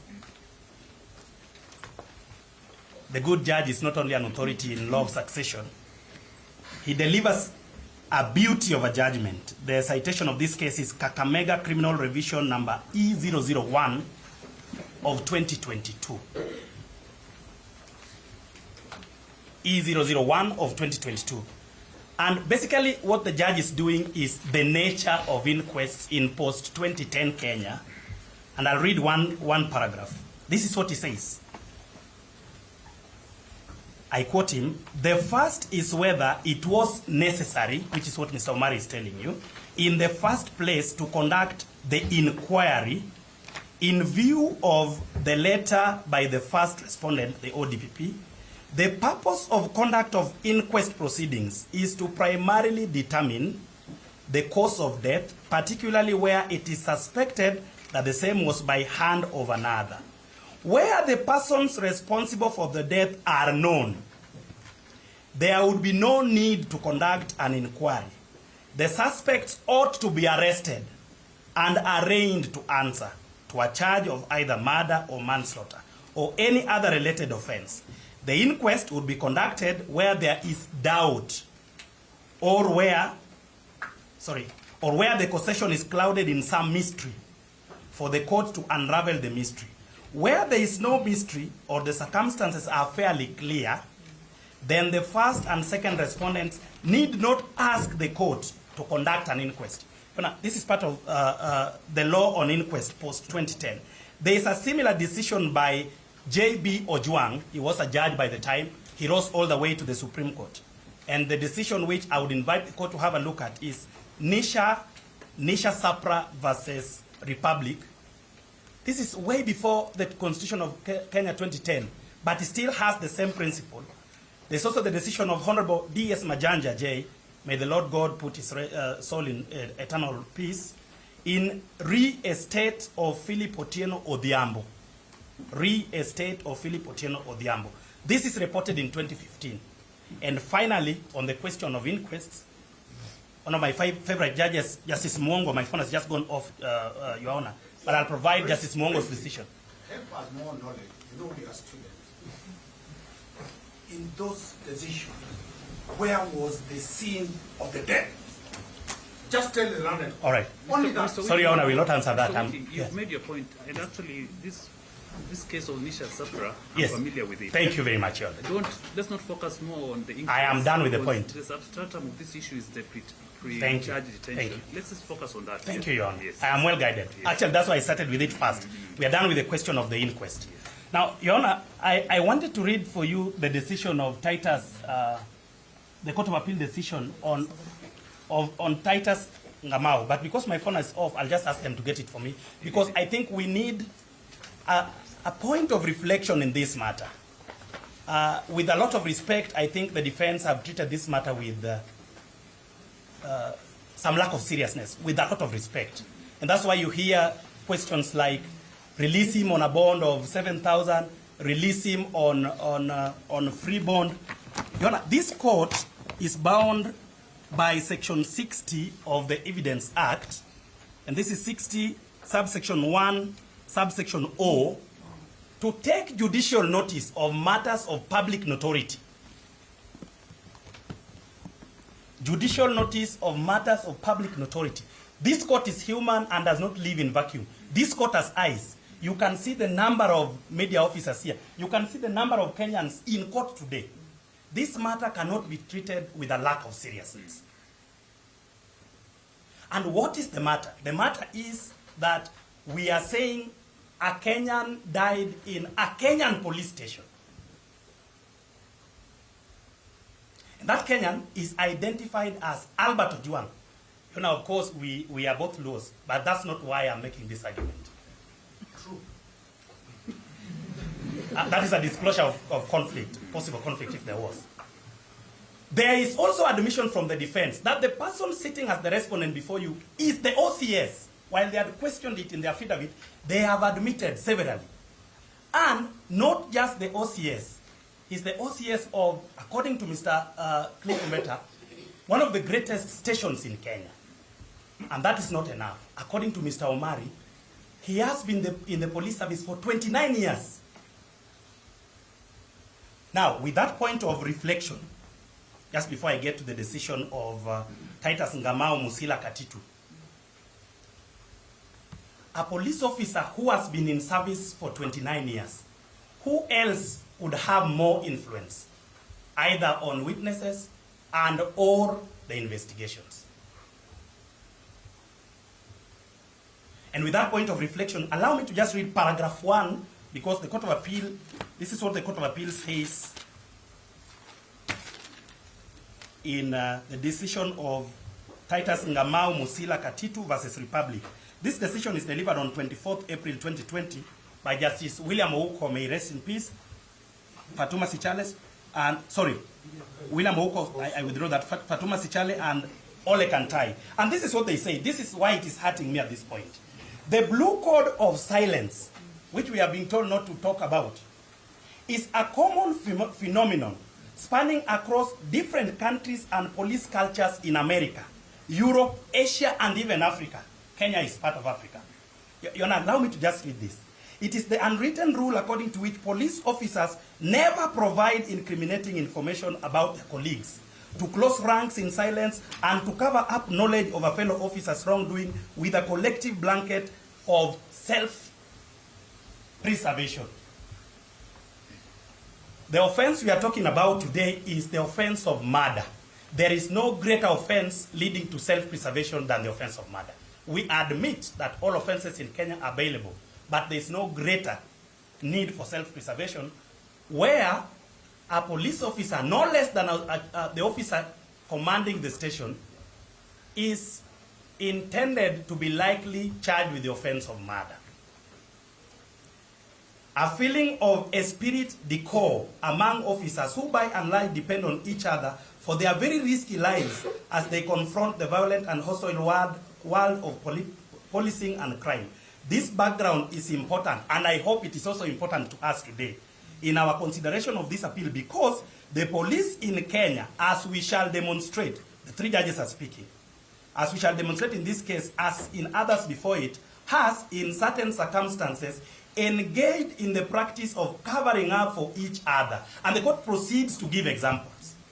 So that we are saying, when we say that the respondent before you is likely in the act of self-preservation interfere with ongoing investigations, we are not plucking it from the air. There is basis of it. The Court of Appeal has seen it before. Now let us go back to the... Yes, I hope the court will have an opportunity to look at the other parts. Let me go back to the application so that we get back the court to our application, because we may have lost what we are asking. And Mr. Kangai did a good job in referring you to the orders we are seeking. Your Honor, the limited order in prayer number B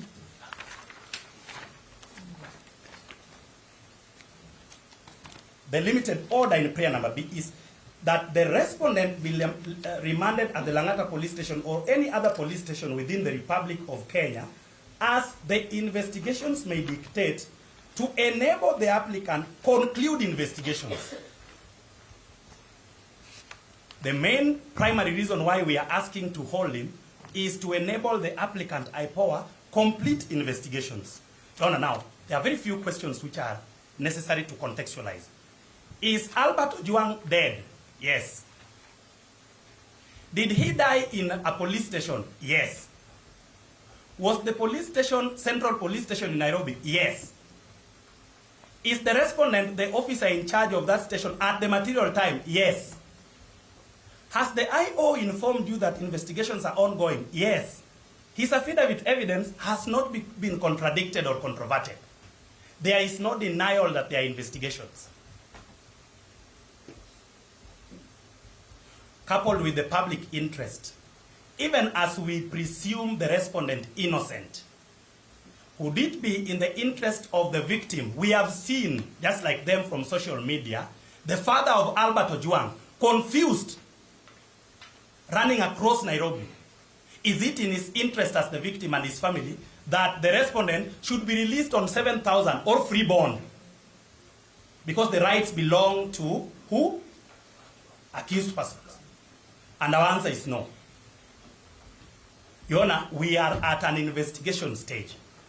A decision may, most unlikely, but may still be made that the respondent in the dock is not to be charged. The decision to charge him or not has not been made.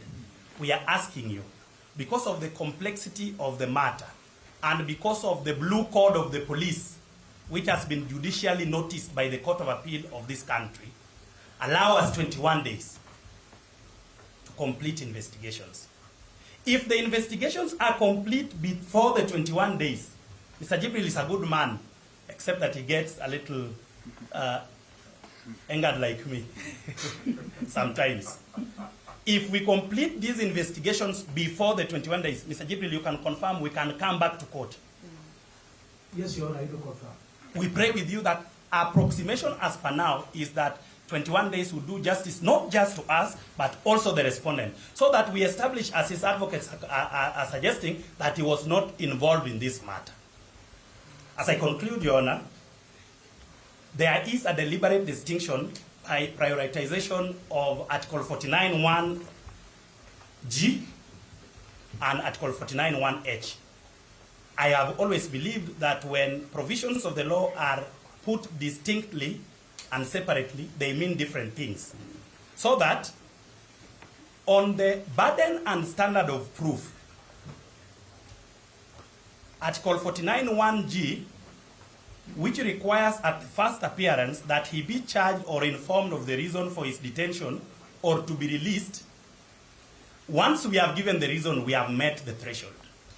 And that the arguments have been made, and that explains why most of the decisions that have been presented to you are decisions on bail pending trial.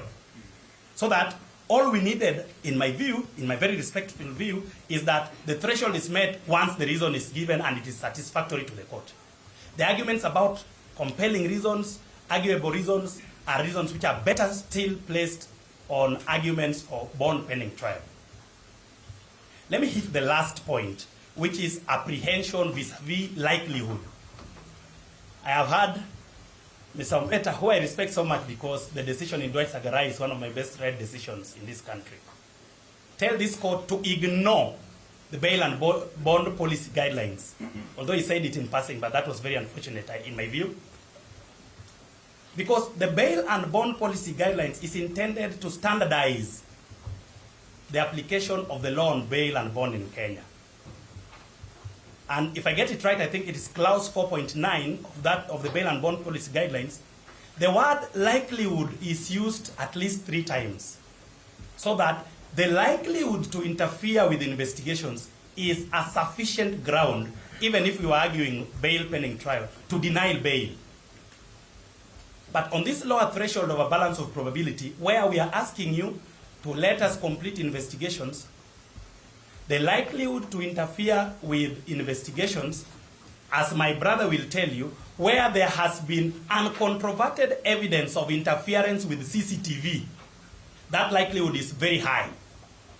And because of the blue code, please hold the respondent for at least 21 days. I submit and I humbly pray. Thank you very much.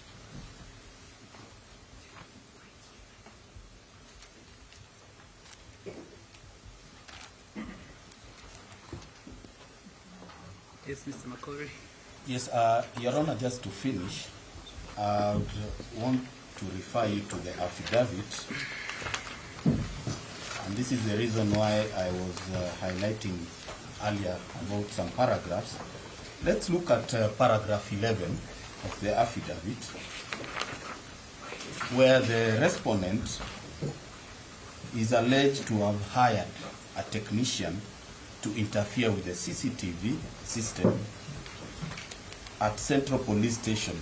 This is in a bid to tamper and interfere with the investigation. This is a compelling reason.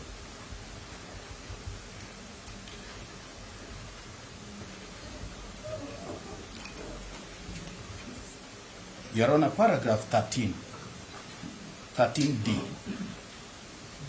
the same affidavit, that after the fatal assault of the deceased, the respondent, together with other persons at Central Police Station, are suspected to have instructed and caused to have made false entries.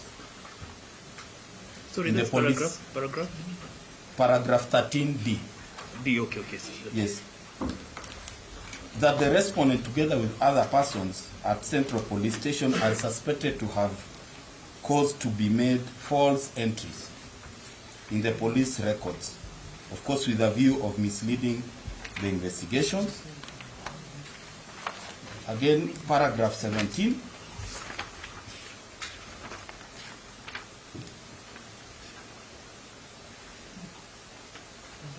That the CCTV surveillance system installed at the respondent's office, had been interfered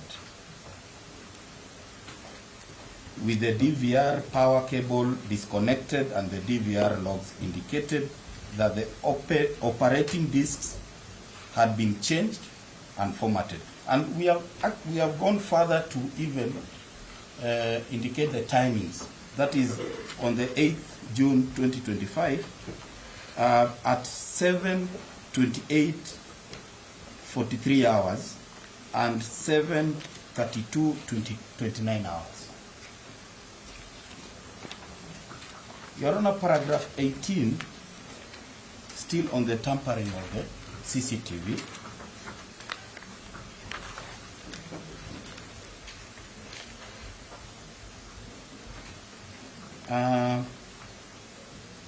Paragraph 20 and 23 on the issue of interference with the police officers.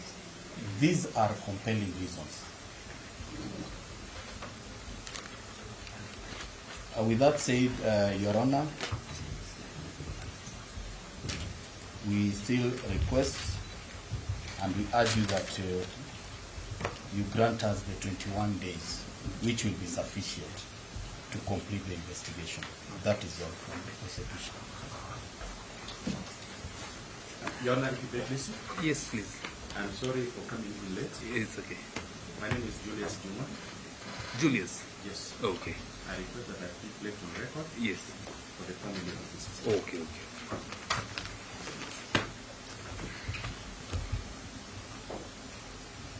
And if you allow me, Your Honor.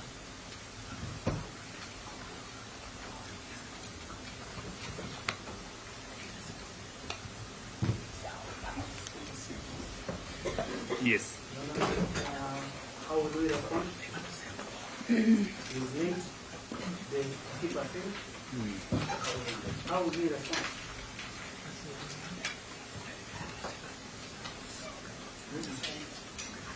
Mr. Julius, unfortunately, you came in late, yeah? Yes, I was traveling from Homa Bay. Okay. Yeah, I'm glad that you're here also to represent the family. Yes. And I also commiserate with the family of the deceased. Yeah? I kindly pass my sympathies and heartful condolences. But I think now your opportunity, they will not have a chance to respond, but I can assure you that the team by the three state councils, Madam Nora, Mr. Whitty and Mr. Makori have ably represented the state, and I believe also the family. Again, I wish to confirm that I have followed the proceedings even while I was traveling. Oh, okay. Yes. Okay. And I associate myself entirely with the submissions made by the state. Okay. Because I do not want to reopen proceedings again. Indeed. But once I do that, then my colleagues will want to respond to the part of the work. And therefore, I associate myself with the submissions made by the state, and I will urge the court to do justice to the deceased. Okay. Thank you.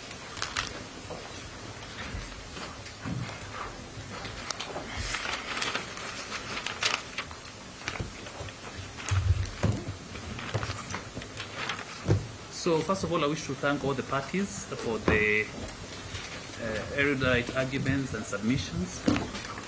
And I must admit you've really been of assistance to the court. I believe this issue of the jurisprudence on pre-detention, pre-trial detention is well settled. It's just a matter of, a case-to-case, adopting whatever the law states to what the facts are. So I want to thank you for that.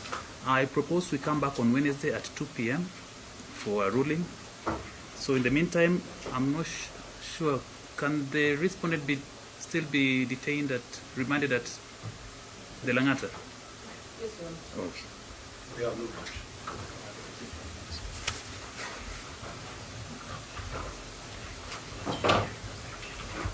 So do we at 2 p.m. on the 18th of June, on Wednesday?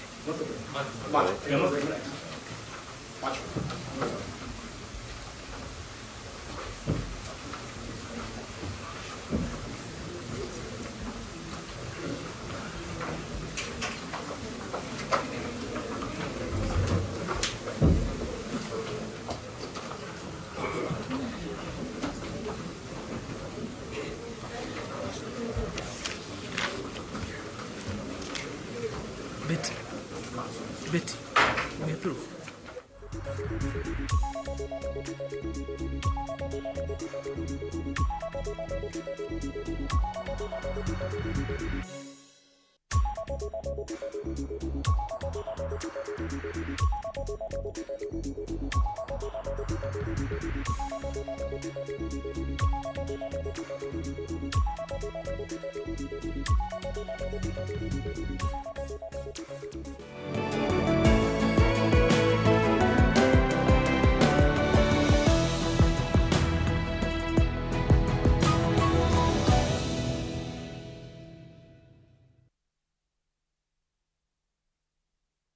Of the week.